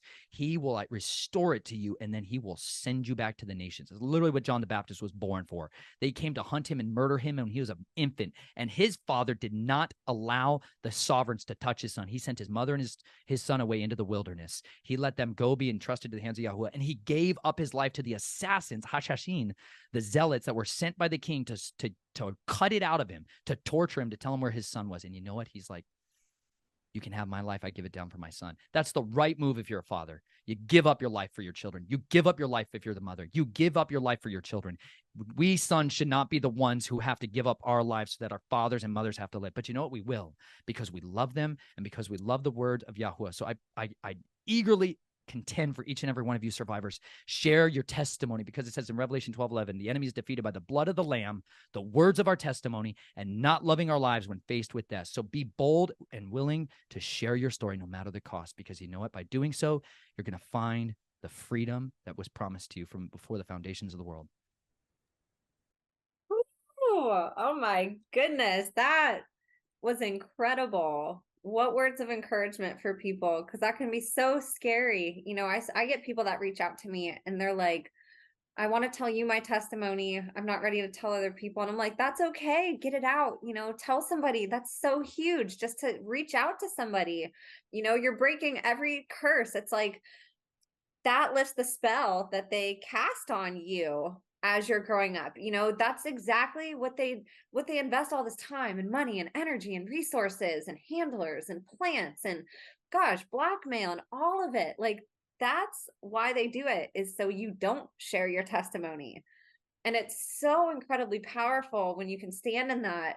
I had a survivor that I interviewed a couple times now, and she said a quote that like just sent chills down my body, and I got a lot of comments on it on her show. And she said about her abusers, it feels like they honed a really sharp weapon and now it's pointed at them.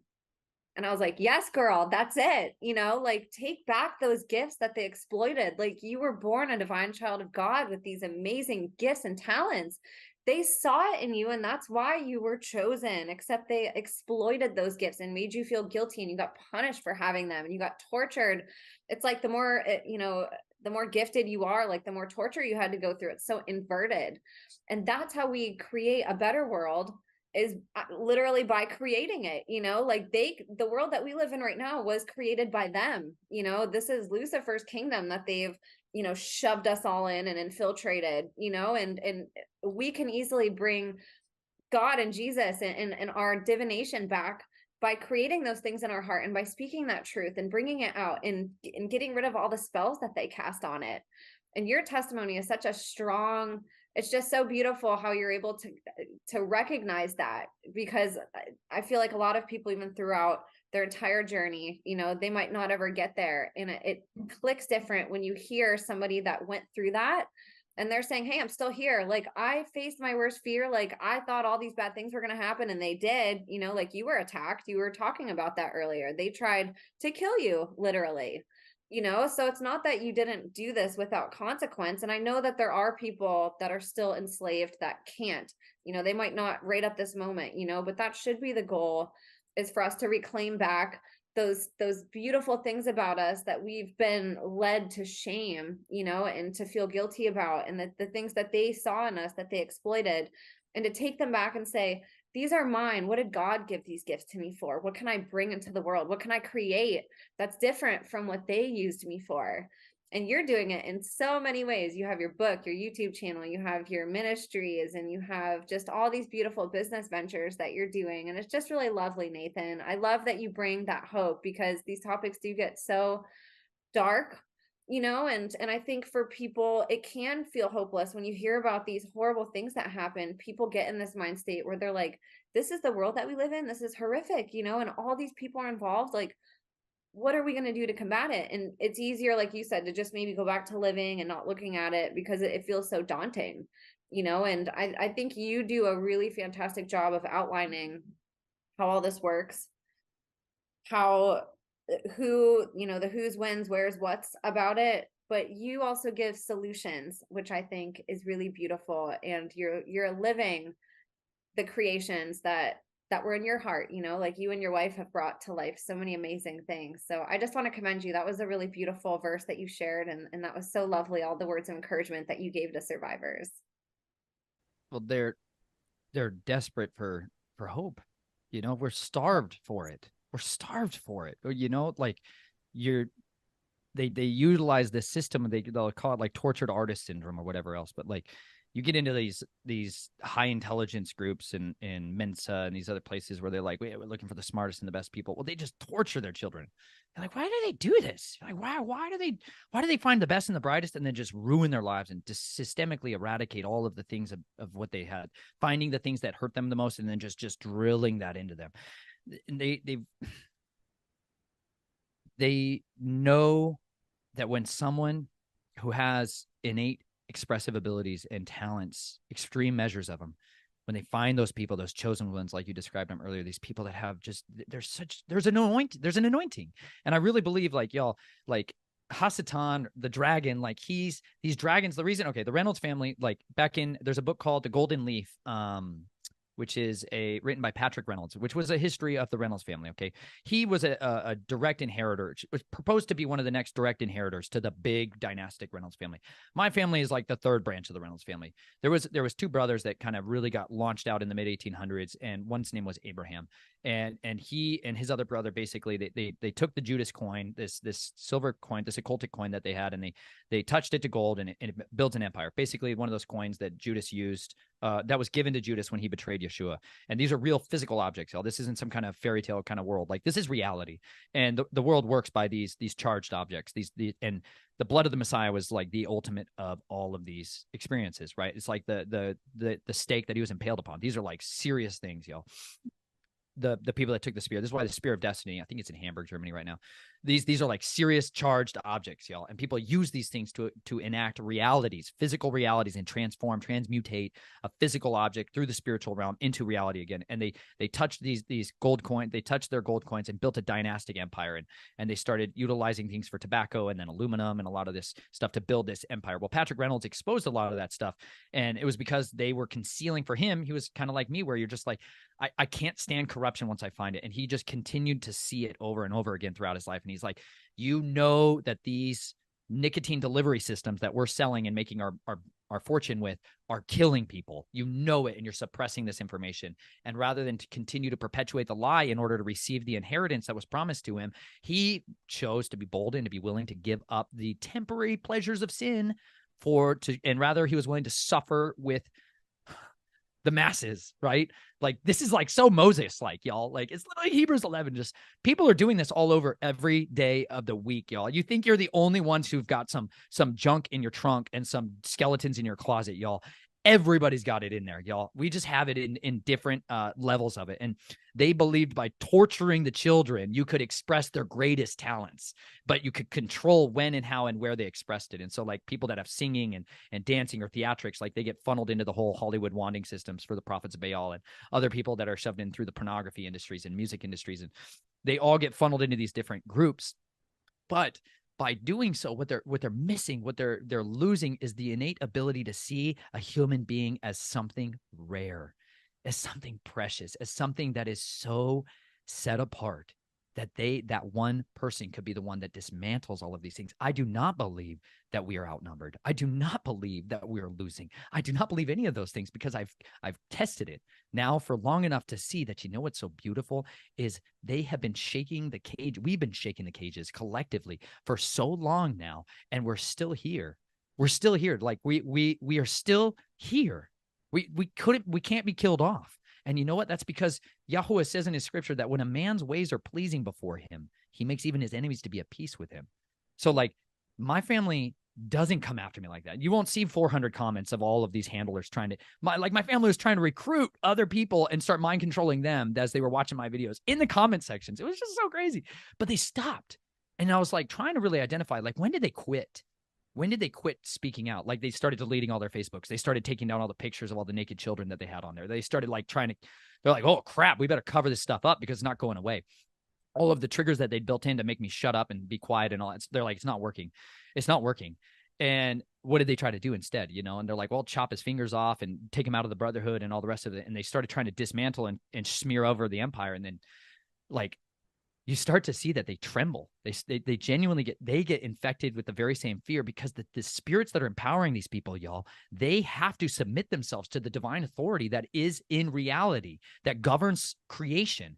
And it is that Yahweh is still on his throne, and his son has been given all power, authority, and dominion over these beings. And you know what? He really did take captivity captive and bring forth good gifts to his father. Like, when he faced death in the garden was that moment when he was sweating drops of blood, when he was becoming undone.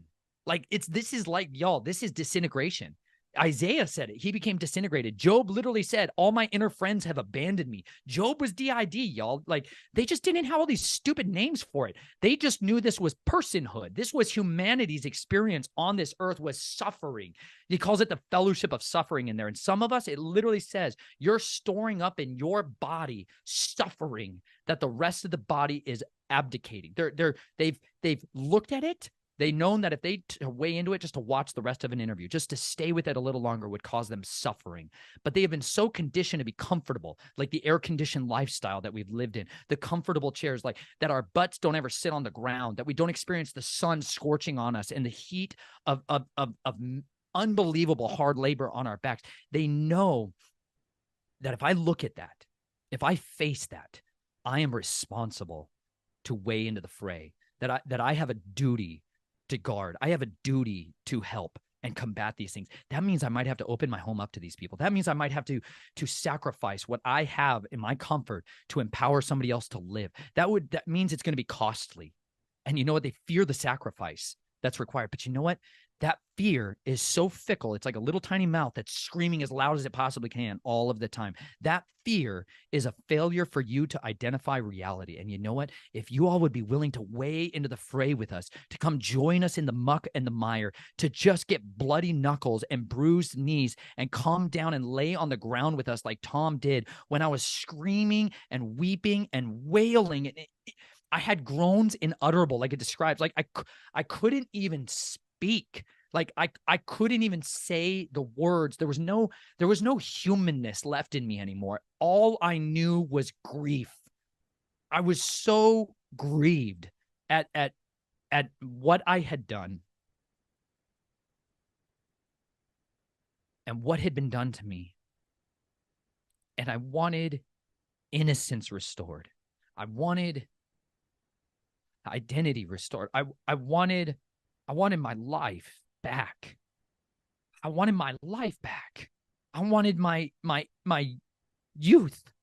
You know, when I had a strong back, I wanted my feet back. I wanted my hands back. I wanted my eyes back. I wanted my hearing back. I wanted my sense of touch. Like I wanted my body to be mine back. I wanted it back. I was so broken bodily. And here I am trying to start a family, and I can't even stand, you know? I couldn't function, and it wasn't fair. And I just came undone. A lot of people look away from us when we become undone, and it's because they're cowards. Like, you're a coward. If you look at somebody who's divulging the most vulnerable, broken, painful, embarrassing, wounded moment of their life, and you turn away, you're complicit. Do you understand? You're complicit. You are someone who has looked away from someone and you are now an enabler of the system. You are someone who is contributing to the fear. You are someone who is fueling the kingdom of deceit. And you know what? You're guilty. You're guilty before him and before all of the list of accusers who can now stand in front of you and say, you did nothing. You did nothing. And you know what? That's on you. And until you go to the Father and repent of your cowardice, you're going to continue to be consumed by it because it's a curse. You're under a curse. You're not supposed to be a coward. You're supposed to have confidence, but the confidence comes from your convictions, and those convictions can only come from hearing. Like it says, faith comes from hearing. Like, you can't believe anything until you hear it. We're supposed to hear this word being spoken. We're supposed to be able to understand it. And you know what? When you step into a pulpit, when you step into a room and you sit in a room and somebody tells you a few scriptures out of this and a whole lot of psychological pep talks, and you walk out of there thinking you just took your daily dose of deliverance or daily dose of doctrine and you're good to go, you have failed to see the forest for the trees. Like, there is no thing of forest. You can't hug a forest. You can never walk into an actual forest. Like, a forest is a collection of trees. So where is the forest when you're in the forest? Like, it's an idea. It's the same thing as like a group versus an individual. Just because two people stand next to each other doesn't actually make them a group. There is no group.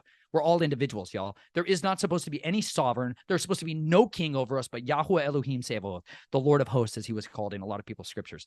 There's not supposed to be any sovereign over us of men. Men are not supposed to rule each other. We're not supposed to dominate each other.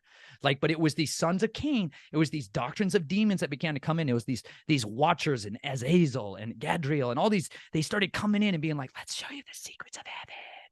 Like, they started enticing women and showing them witchcraft and the cutting of roots and sorcery and how to do remote viewing and astral projection and starting how to do magic. And like, they started showing them how to dial the phone book of the demonic world.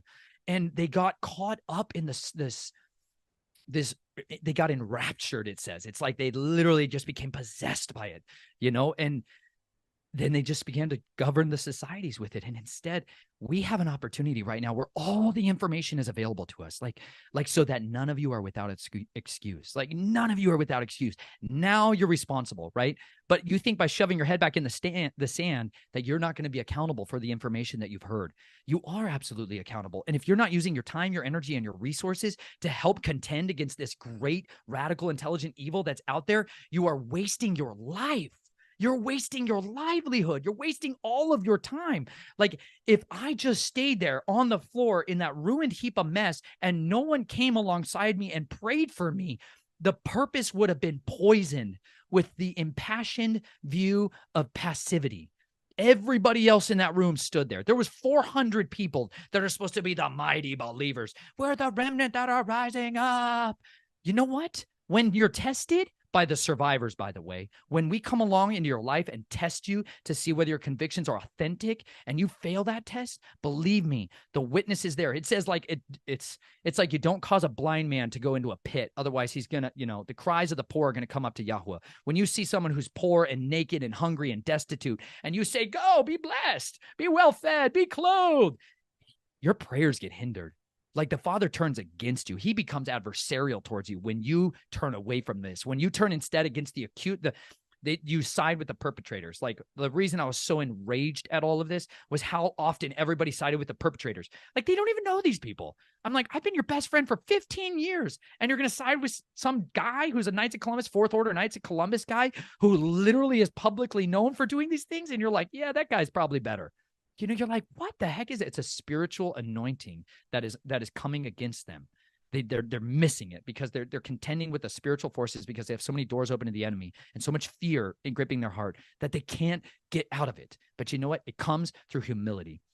If you're willing to say, you know what, I have been beguiled, I have been deceived, and maybe I don't understand, but maybe I'm willing to stand here with you, stand here alongside you. And even if I don't believe it all, even if I don't even have a comprehending understanding of really what's going on, I just want you to know I love you. I just want you to know that I'm still here with you. And I'm not going to forsake you and leave you behind. And I'm not going to go then become an ally to all your perpetrators and speak out against you all the time. If you're willing to do that, you can transform somebody who is so talented and so gifted. You can fuel them on their journey to setting other captives free. Because I'll tell you what, the more survivors I get to know throughout my life, the more I have seen that these are some of the most incredible humans that have ever been born. These are the Daniels. These are the John the Baptist. These are the Gideons. These are the Samsons. These are literally the Deborahs. These are Hannah. These are, like, you read about these characters in the scriptures, these authentic, real humans who were so different. They're like Miriam, this little girl who's out there guarding baby Moses. And she's the one who literally goes right up to the sovereign, the princess of Mitzrayim, the one who had the power to slaughter all the infants. And she's in there instead, and she's interceding for her mother to be the caregiver for her baby brother. Like they're these brave warriors who are like right in the fray of it, and they're not running away in the face of it. This is why the survivors are going through this suffering, y'all, because they were chosen before the foundations of the world to make a difference, to make an impact, to fight ferociously in this great contest that we're all locked in. And you know what? The adversary knew it, because you know what? That was the thing that they realized. These dragons, these beings, they have the ability to see into the future. This is a reason when Yeshua was contending with the dragon, he literally says he took him up to a great high mountain and he showed him all the kingdoms and the nations and the reigns of the earth in a moment of time. So he showed him the future, and he said, all these I will give to you if you only bow down and worship me. Right? And he's like, has it not been written? Here's the dangerous sword, right? You shall worship Yahweh Elohim, and him only shall you serve. And the dragon can show people the future. And it's true. They're foretellers. This is why people do these rituals. They drink the dragon's blood and they believe they can see the future. But the problem is they see through these one little eyes. They see through their little all-seeing eye. They think because they saw through the eye of Horus that they know the future. The Reynolds family saw what the future would become with aluminum and tobacco, with petrochemicals. They got to see a lot of these things. And so they designed their empire ahead of the game. You know, they got the tip that the stock was going to go public and they got to buy a bunch of shares before everybody else did. They bought them for a penny where everyone else bought them for $171. They set themselves up to be in the position of power. But the problem is that the adversary, even though he can see into the future and show people a glimpse of time, he can never show you what happens when someone makes a choice that changes it all. He, even though knew there was prophecies that Moses was going to come, even though there were prophecies that Abraham was going to come, even though there were prophecies Yeshua was going to come, even though all of these things came, they still walked into their own demise. They still ended up in the very snare. It says they will dig pits and they're going to fall in them. When they set up all this world system to capture all of us, people are like, they got AI and mass surveillance and all these things. They're going to win. No, y'all, they're designing their own prison. You got to understand, Yahuwah says what they intend for evil, Yahuwah is going to intend for good in the saving of many lives. That's what happened with Joseph. Though they threw him into a prison cell for 17 years of his life, Yahuwah brought him out of there and he set him up to be the sovereign's servant. And he saved the world. One man saved the world. One man saved all the house of Israel. He brought them out across the Red Sea. And you know what? And he led them right into the wilderness of testing.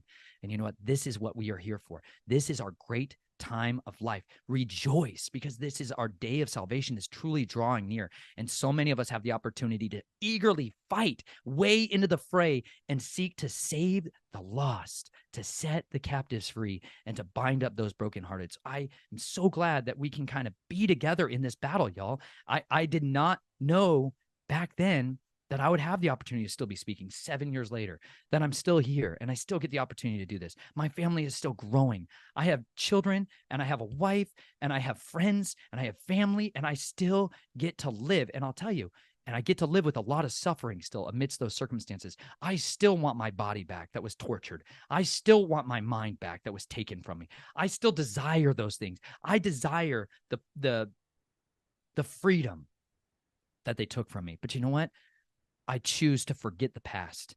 I choose to let it go. Though I've seen it and I've witnessed it and I deal with it and I confront it, I'm choosing to let it go. And I'm choosing to hold on to this unknown, this expectation of something I can't see. I'm choosing every day that that's what I want. I want life. I choose this day life and not death. And I'm encouraging you. I'm challenging you. Those of you who are survivors, those of you who are families of them, hold on to life. Keep pursuing life at all the cost, because by doing so, we are going to set the captives free. Wow. Oh my goodness. Whew. That was amazing. I love when we can take, again, things that were used against survivors. Jesus was one of those things, the Bible, and realize the power that it holds in empowering all of us, and what these inversions, if we take them back to their original meaning, and just again coming back into our own power, reclaiming that and dismissing the things that they inverted and saying, no, I'm taking this back and this is what it is for me. It's so powerful, Nathan. You do such a great job just hyping people up, and you have your own weight that you're carrying on your shoulders, and somehow you are able to not only carry the weight of other people, but be so expressive in your encouragement, and we need more of that. I always say survivors are going to save the world. That's what I've thought ever since I've got into this. Again, these are very intelligent, gifted, just amazing humans, and again, that's why they were chosen. And so being able to reclaim that is just so powerful. And I really appreciate you saying that to everybody, because I think the person on the other side, whether you're a survivor in the same way Nathan is, or if you've just had hard times in your life, like that's where it's for all of us. We all have that power to heal and reclaim. Nathan, I wanted to ask you, one of the things that, again, like, I get comments on this all the time and I get asked, and I wanted to see if you could maybe give just a little bit of advice, just personally. I know you can't speak on behalf of everybody, but just from your own experience, how did you rebuild your relationship with Jesus again after what you went through? And how did you build that trust with him and be able to trust him with your healing after all the different ways that was used against you?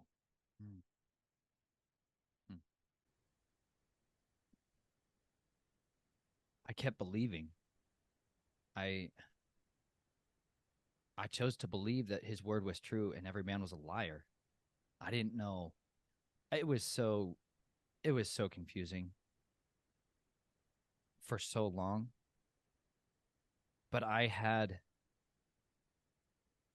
a foundation, and I'm thankful on one side of it. I'm thankful for my family that raised me. There's a another survivor named Mary Lou Lake, and Dr. Michael Lake, her husband. They have a ministry called Kingdom Intelligence Briefing, or Biblical Life Seminary is also his another facet of his ministry.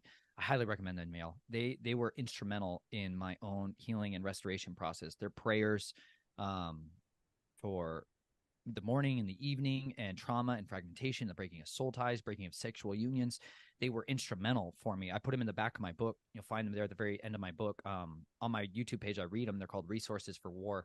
And those prayers were very effective at helping me to contend against the spirits of doubt and deception, because even as you go along in this process of remembering and of healing, you start unearthing a lot of deceit.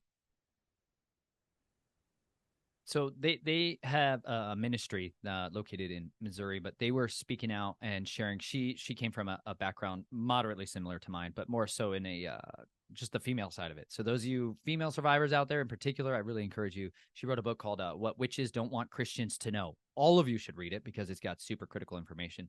But she said something during one of her interviews that just profoundly helped me to understand how to still have value and appreciation for the family that I have, regardless of the circumstances and the things that took place. And she said, like, she was praying and really wrestling with a lot of these things, like why did I have to go through this stuff? A lot of those questions, the big whys, I'll just say it real plainly. Insatiable curiosity is what really got me to the place of deliverance in my life. I had to know the truth. I always had a need to know.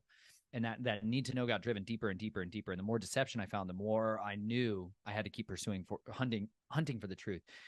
And she was praying about, like, why was I raised in this family? And the Father helped her understand that it really was that she still was able to get her basic needs met throughout her life. Her life was still preserved because of the family that she had. And you know what? The blessings that I did have by the family that I was raised with is that I still got to witness the disciplines of a righteous man. My father still had a love for this word. My family and the people around me, I still got to see people that had a hunger for his word. And you know what? It really is the only thing in all of creation that 100% never returns empty. Like this word is alive. Like it really is a living sword that can cut right through the hearts of deception. And it can just utterly destroy all the doctrines of demons and doubt and despair. And everything that had kind of been used and weaponized against you can get undone through systemic, consistent convictions to read this word and to follow it out, to live life like he said, this is how you should live your life. Go and do this and you'll live. Go and do this and you'll die. Like, it's a very simple book. And at the same time, it's the most complicated thing I've ever encountered in my life, because I had that hunger, that need to understand so early in my life. And because I read it, I knew what it said. And I soon learned, by like 12 years old, I soon had figured out that the vast majority of people who claim to be followers of this book have never read it. And I realized that it set them all up to be living hypocrites, and it set them all up to be quickly destroyed. And it's so strategic. If you say you're a follower of this thing and you don't actually know what it says, you're going to lose when you meet somebody who knows what it says, and they can utterly eviscerate you. And you're going to be like, wow, you're either going to quit and you're going to go become some other person and follow some broad way to destruction, or you're going to go ahead and be like, you know what? I don't know. And if I'm ignorant now, let me not be found ignorant again. Let me go find out for myself. And so you can test all these things, and I can hold on to that which is true.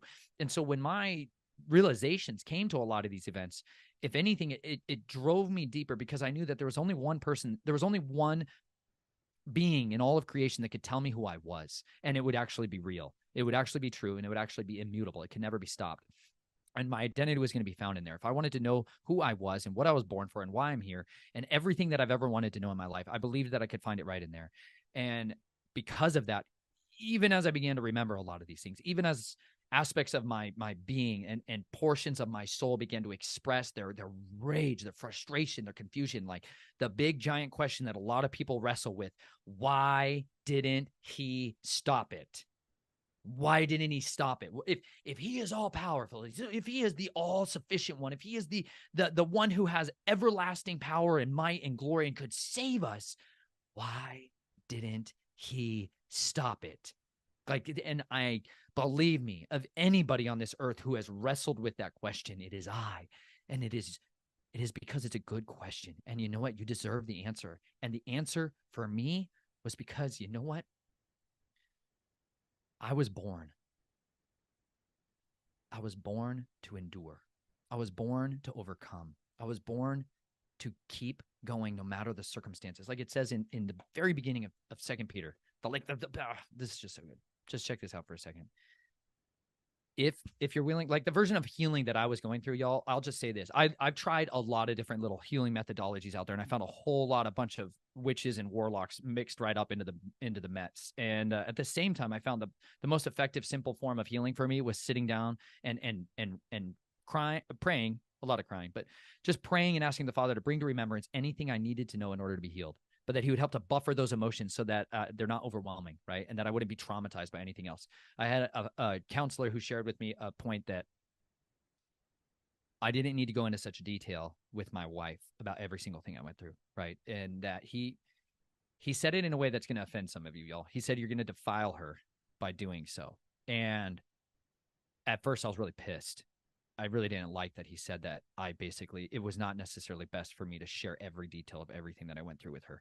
It's kind of like you don't need to share all the intimate details of every other one of your previous partners with your spouse. Like, not beneficial. But he said that, and I wrestled with that really hard, and I was really frustrated. And so I used to go and write a lot. Like, I've written many other books besides Snatched from the Flames. I've thrown all of them into the fire except for that one, because you realize as you're wrestling with these big, horribly brutal, painful, frustrating, unanswerable questions that there's only one who's going to ever be able to answer that. And to me, those answers always were found here. I would sit there with my scriptures, I would pray, and I would ask the Father to help to restore all these things. I'd pour out all of the horrible stuff that happened, walk my way all the way through the memory, let that kind of part of me go through all of the expression that it needed to. I would lay it out, and it was just like that vault got opened up, and all of the evil that was trapped in there, all of the anger and the rage and the frustration and all of those horribly unanswerable questions. If I turn to a human being in the middle of the room, like a counselor or somebody else, or a friend who should be your counselor, like you should have friends that are counselors. It's like what your spouse is supposed to be, your counselor. If I just turned on her in that moment all the time and poured out all those unanswerable questions, believe me, y'all, you cannot answer those questions to somebody that's in that state. There's nothing you can say to them that will ever actually answer that question for them unless it comes through the origin source of truth, which is this word. And so you have to wash somebody who's in that state with the water of the word. It's the only thing that cleanses those abominations, those defiling things, all of the garbage that's inside them. It's the only thing that will actually wash that room clean and give that inner space of their soul what it was supposed to have, which was cleanliness, purity, hope. That you have to do that through this word. And I know some of y'all went through Jesus programming, and they've used the Bible for so many generations to try to build programming systems and all this stuff, so that as you seek counseling and seek help and healing, that if you walk in and here you're exposed to these words, that it comes undone. But why I use the names of Yod-Heh Vav-Heh instead of God and Lord or Yahuwah or Jesus and not Jesus, I use Yeshua, is because there was a lot of that was built into me too. And I found that it helped me to get past a lot of that, like kind of the internal just wiring backwards and against it, came when I started finding restored names of the scriptures. And I was able to read them without having all these other reactions that were programmed into me for so long. I was able to read these versions of the scriptures. But if I read the NIV or the KJV, I was having all these freak out weird stuff that was going on. I was like, what the heck is all this? I didn't know about a lot of the methodologies that were used at the time, but I found by reading the scriptures in those vulnerable states that the Father always would speak to me and help me to understand what it really was, what my true calling really was, what my purpose, what my identity, why I went through that. Like he's the only one that can answer that, like why he didn't intervene. And you know what? This is literally what it says here. This is 1 Peter 5. And when the chief shepherd appears, you shall receive the never fading crown of esteem. In the same way, you younger ones, be subject to elders and gird yourselves with humility toward one another. For Elohim resists the proud, but gives favor to the humble. Humble yourselves then under the mighty hand of Elohim, so that he exalts you in due time, casting all of your worry, your anxieties upon him, for he is concerned about you. Be sober, watch, because your adversary, the devil, walks about like a roaring lion, seeking someone to devour. Resist him, firm in the belief, knowing that the same hardships are experienced by your brotherhood in the world. And the Elohim of all favor, who called you to his everlasting esteem by Messiah Yeshua, after you have suffered a while, himself perfect, establish, strengthen, and settle you. To him be the esteem and the might forever and ever. If you go to, this is the last words of his letter that he wrote, okay? He starts out his next book. I just love this. This is favor and peace be increased to you in the knowledge of Elohim and of Yeshua our master, as his mighty like power has been given to us all we need for life and reverence through the knowledge of him who called us to esteem and uprightness. Through these there have been given to us exceedingly great and precious promises, so that through these you might be partakers of the mighty like nature, having escaped from the corruption in the world caused by lust.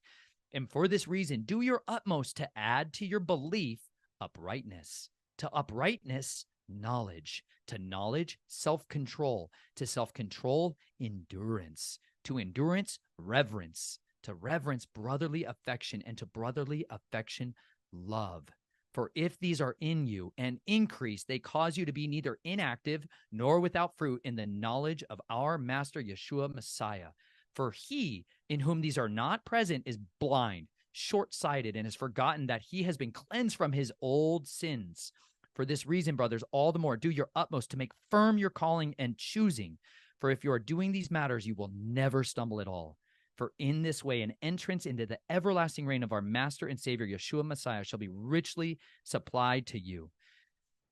Those are the things that reinvigorated in me my relationship with him, that I knew if he would not let go of me. Like, he would never let go of me.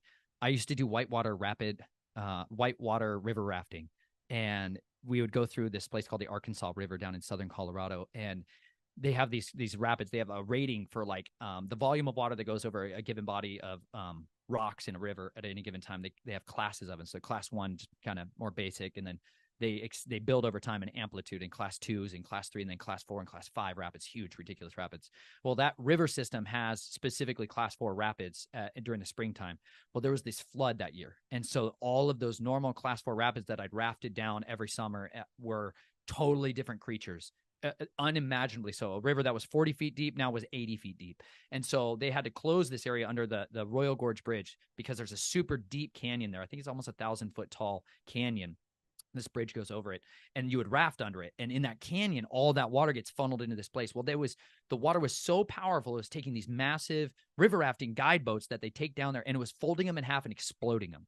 And they closed that section of the river. So my dad and I went on this trip, and we were still doing the class 4 and class 5 rapids, but the upper section of it, which we'd done many times.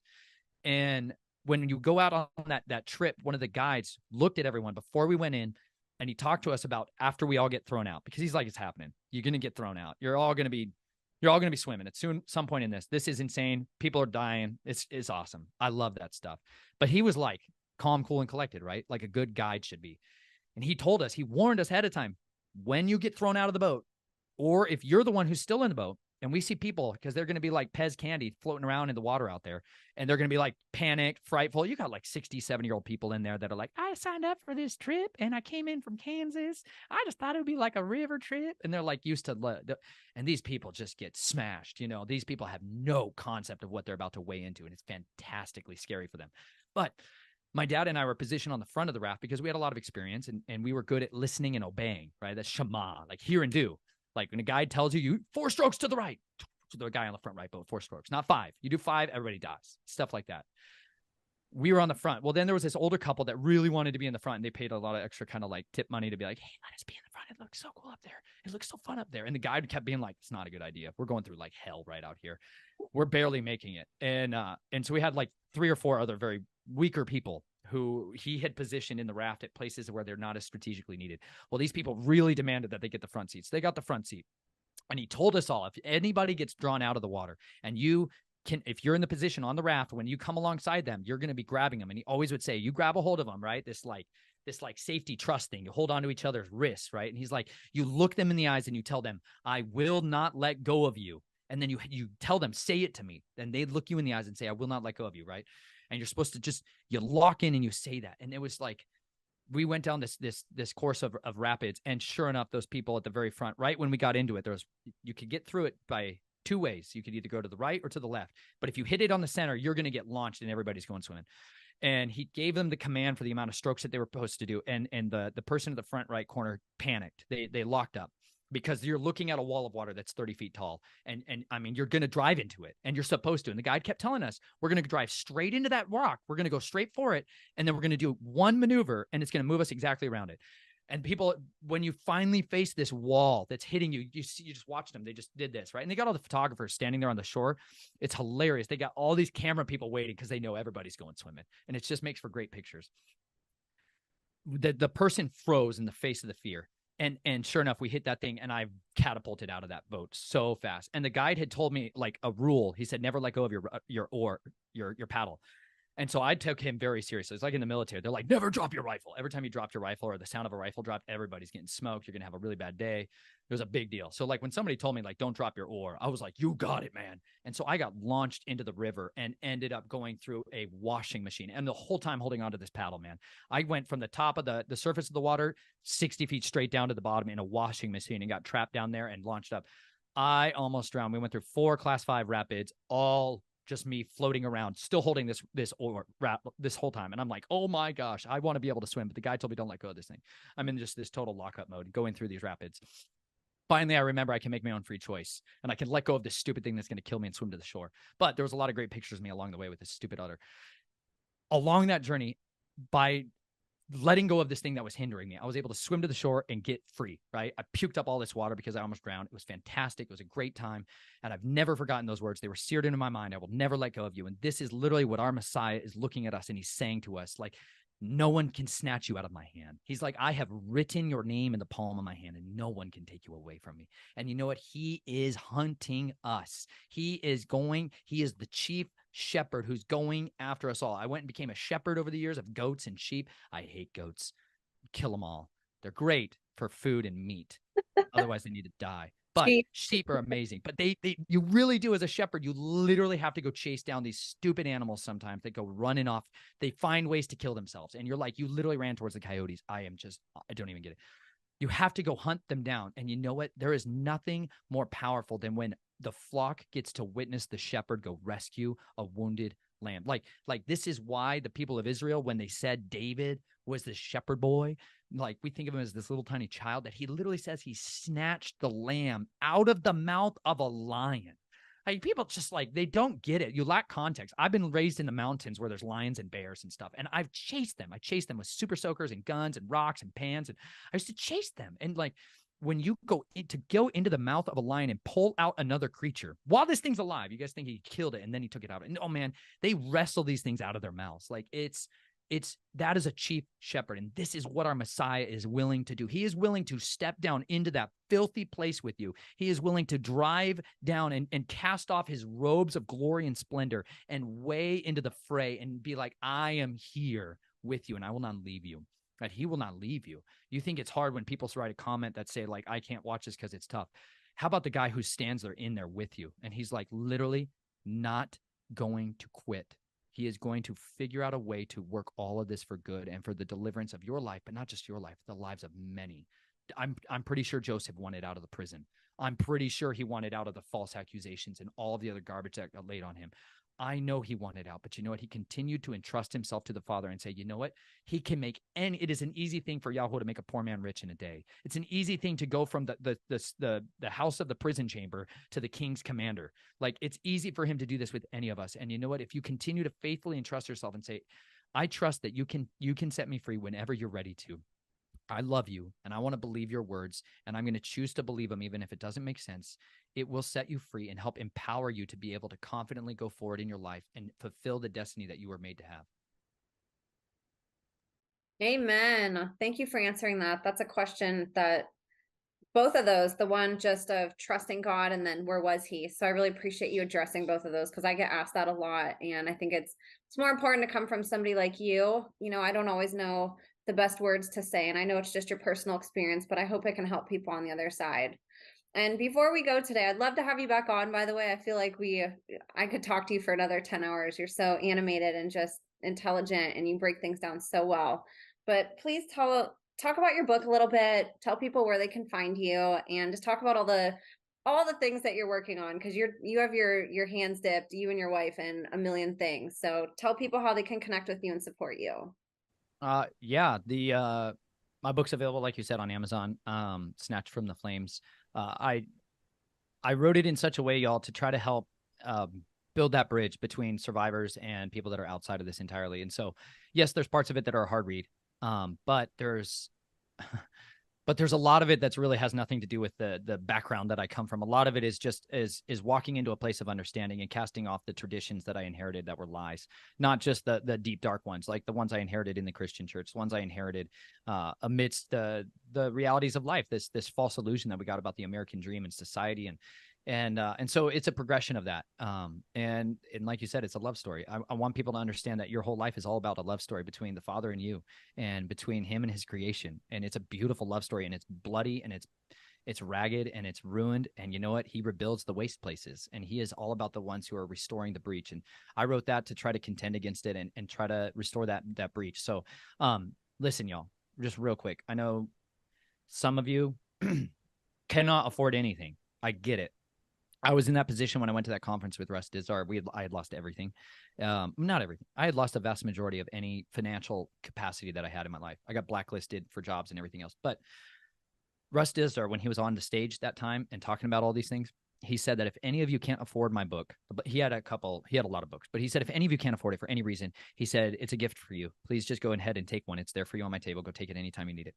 And he said, you don't got to tell me anything. You're going to ask. You're going to do anything. He just made it totally shameless, right? Like there was no shaming of anything. He was just like, just go take it if you need it. It's for you.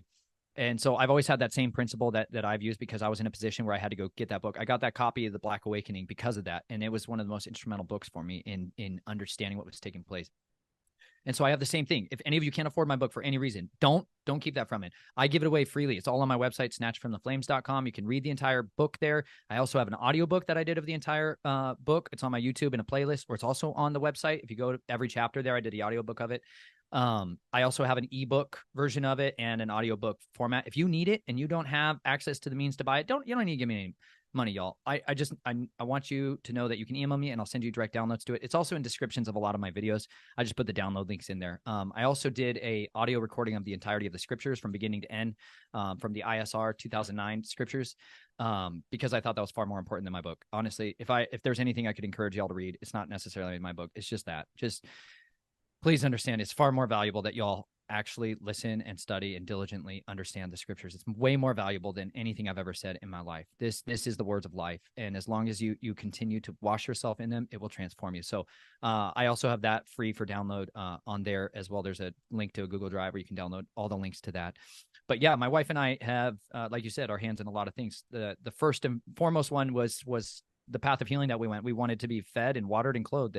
And so along the way, the Father helped to reveal to us natural fiber garments of linen and wool and silk. And I stopped wearing cotton because I was always sweating all the time and miserable and anxious. And I found out that natural fiber garments really actually made my body feel better, and they helped me to heal.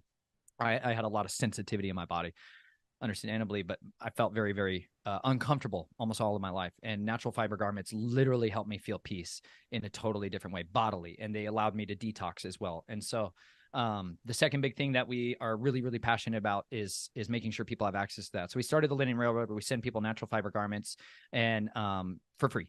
We want people to have access to them. And so we have people all over the country now that go out to thrift stores and Goodwills, and they buy them up and they'll ship them to us, or they'll ship them to other brothers and sisters. So it's called the Linenites. That's what they're called. And these are just savage warriors for the kingdom of Yah. And these are people that are dressed funky and in wrinkly clothes. And we love Yah, and we love people, and we love people to just be naturally themselves as they were made to be. Just go and live an authentic human experience. And the other big one was proper nutrition.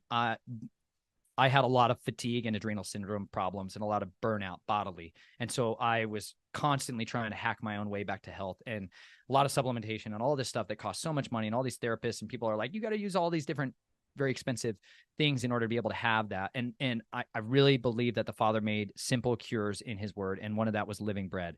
And so we started learning about the fresh milling your own grains, organic grains. And it was like, I ate my bread to satisfaction. And I finally got the nutrients and the vitamins that I needed to support my body without having to pay a fortune all the time. Because just to be real transparent with y'all, we've just been very, very poor for a long time, ever since we came out with all that stuff. And we couldn't afford any of those things. So we just were like, what's the cheapest way I can get my bodily needs met. And it was simple. He said, I'm the bread of life. Yeshua literally came and was like, I'm the bread of life. And I'm like, well, then why is everyone gluten intolerant?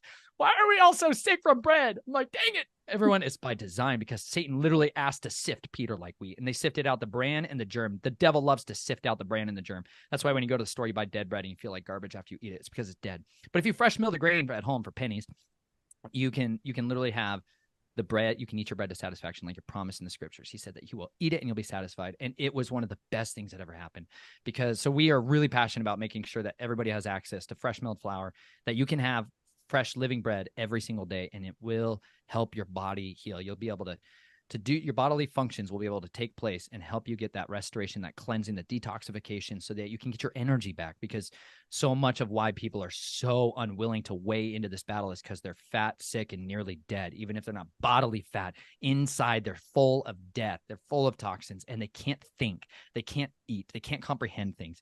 And so we're really passionate about bread, water, and clothing. And so we're all about those things. I started jumping in rivers and creeks and doing cold water thermogenesis, jumping into cold water with your linen. It feels amazing. And then what literally happens is toxins come out of your skin. I've had my shirts will literally get dyed yellow and black as toxins come out because you're putting on a giant bandage. This is what bandages used to be for thousands of years, were linen. You used to wrap people in linen and all these toxins come out. They call it the Spanish mantle. And it used to be the way people cured people forever, was putting them linen on. If you put linen on post-surgical sites, it'll recover 40% faster. This is like public mainstream stuff. If you put linen bandages on an injury, it will heal 40% faster. But if you put GMO treated garbage glyphosate cotton on it, it's going to slow that down. Shocker. But this is what we were designed to do. He designed our bodies to heal themselves. You don't need a white robe priest known as a doctor to heal you. You don't need a clinical psychologist to heal you.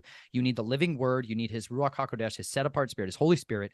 And you need to have the ability to find him to be faithful in your life, the humility to know that. So what we eat, what we drink, and what we clothe people in. So these are some of the things we're super passionate about, and we just want to make sure that it's accessible to all people. So we give away grain and garments, and we want to make sure that they have access to this. This is like more of our driving ministry now, if I'm real transparent. I turned down a lot of interviews for the past year and a half because I kind of wanted to set a lot of this stuff over here and try to really learn how to be a dad and a father and a husband, and let go my hope to go hunt down the monster. Still, there was still a side of me that wants to go hunt it down and fight it like this, fight it like this. But you know what? It's better to fight with these. This is literally like the sword of Goliath. David kills Goliath and he gets the sword, and they say there's no other sword like it. And I found that's what this is. It's the information war, and this is how we can contend against it. So we try to do that, and we know that we are exhorters. We're here to help pump people up towards the truth, and that's what we're doing. So we're trying to do meetups where we can come and meet with people and speak with them and share the good news of what we've been entrusted to, and encourage them. Keep going, man. It gets better. It gets better. So never stop doubting that the Father is good, and he will a rewarder of those who diligently seek him. And do you guys have a website that has all the information? I'll be real honest. I haven't devoted a lot of time to my website. Okay. So no, but we do have snatchedfromtheflames.com is the website. I haven't added all that information into it, but on our YouTube channel, we do have all of the information in Becoming a Linenite page, or playlist, Becoming a Millenite. And we have a Facebook group as well, which is called Becoming a Linenite. And there's thousands of people that are in there that talk about a lot of these things. And you can join there as well if you're into Facebook. We also have a Discord server, the Linen Railroad. That's what we call it now, because we were living in an RV for 4.5 years, traveling around the country. We had just trying to continue to learn these lifestyles and these ways of living that we didn't have in the past. So that's what got me into natural regenerative agriculture and farming and all the animal husbandry and everything else. But those are the things that we're kind of pursuing right now. Our desire is that people would really, if you want to reach out to us, please, we'd love to hear from you. We'd love to encourage you. And if any of you have any need for any of these things, please just reach out to us. We will send something to you as much as we are able to. So we love y'all. Gosh, that's so generous. And can people donate to you? Do you guys have donation sites, PayPals or Venmos or anything if people were feeling that they wanted to gift to you? Yes, we have PayPal, which is Snatched from the Flames at protonmail.com, and then Cash App and Venmo, and that's at the Linen Railroad, or $ the Linen Railroad for those ones. But you can see in the description as well if you feel so inclined. But thank you all for the support and the opportunity to be here. Appreciate it. Thank you so much for coming on. Like I said, I'd love to have you on at least one more time, but I could talk to you a million times. There's so much. I'd love to have you on too, even your wife, to talk about linen and clothes. That's stuff I'm really interested in. I think a lot of people are starting to to, think twice about the things that we've been conditioned to put on our body, whether it is, cosmetics or water that we drink or, clothing. So I'd love to have you guys on if you wanted to educate us on that sometime. That would be really cool. But, Absolutely. people listening, I always say, if you have an extra dollar, $5, $100, and you are feeling charitable, gift a survivor, gift them right away. And with their actual projects that they're working on, hire them, buy their books, go support them. The more eyes we can have on them, the more we can share. We're not only adding protection, but we're giving them the means and resources to continue doing this. These are not jobs that the government is ever going to give somebody like Nathan to go talk. Like he's their worst nightmare, and it's up to us to stand by them and to be their army and to be God's army and to stand by them and support them and give them the financial means and the support and the voice and the exposure so they can continue doing this. This isn't easy for any of them. None of them signed up to be public speakers, but they're doing this from the goodness of their hearts so we can learn. And so, I feel like the least that we can do is go support them by purchasing their work. We have so much to learn from somebody like Nathan, and this is a really juicy book. There's so much education in it too. He really goes over how these systems work. So it's so much more is included in here in addition to his incredible testimony that you guys are going to get out of this. So get it, give it to a friend. Books are always a great way to share this information.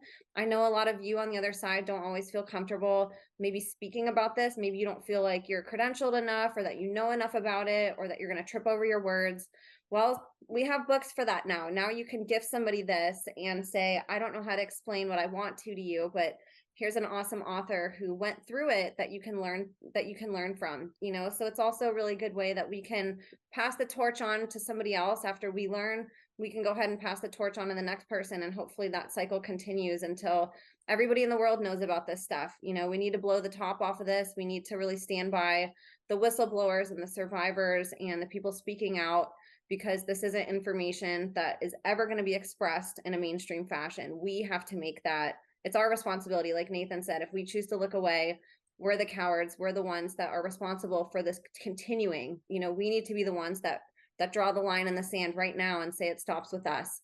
And somebody like Nathan is an amazing example of being a circuit breaker and living that example. And I think the rest of us have so much to learn from people like Nathan. So please go support Nathan. All of our links are going to be below. I'm going to list all of Nathan's links. I'll copy and paste what he has on his YouTube channel. I'm going to connect to his YouTube channel. Go support that.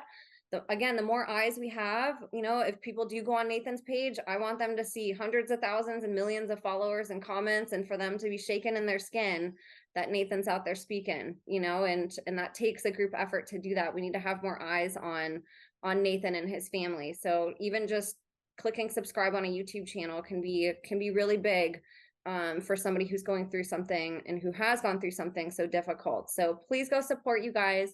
Thank you as always for supporting us. I'll have all the links once again in the show notes. And God bless you all, and we will see you next week.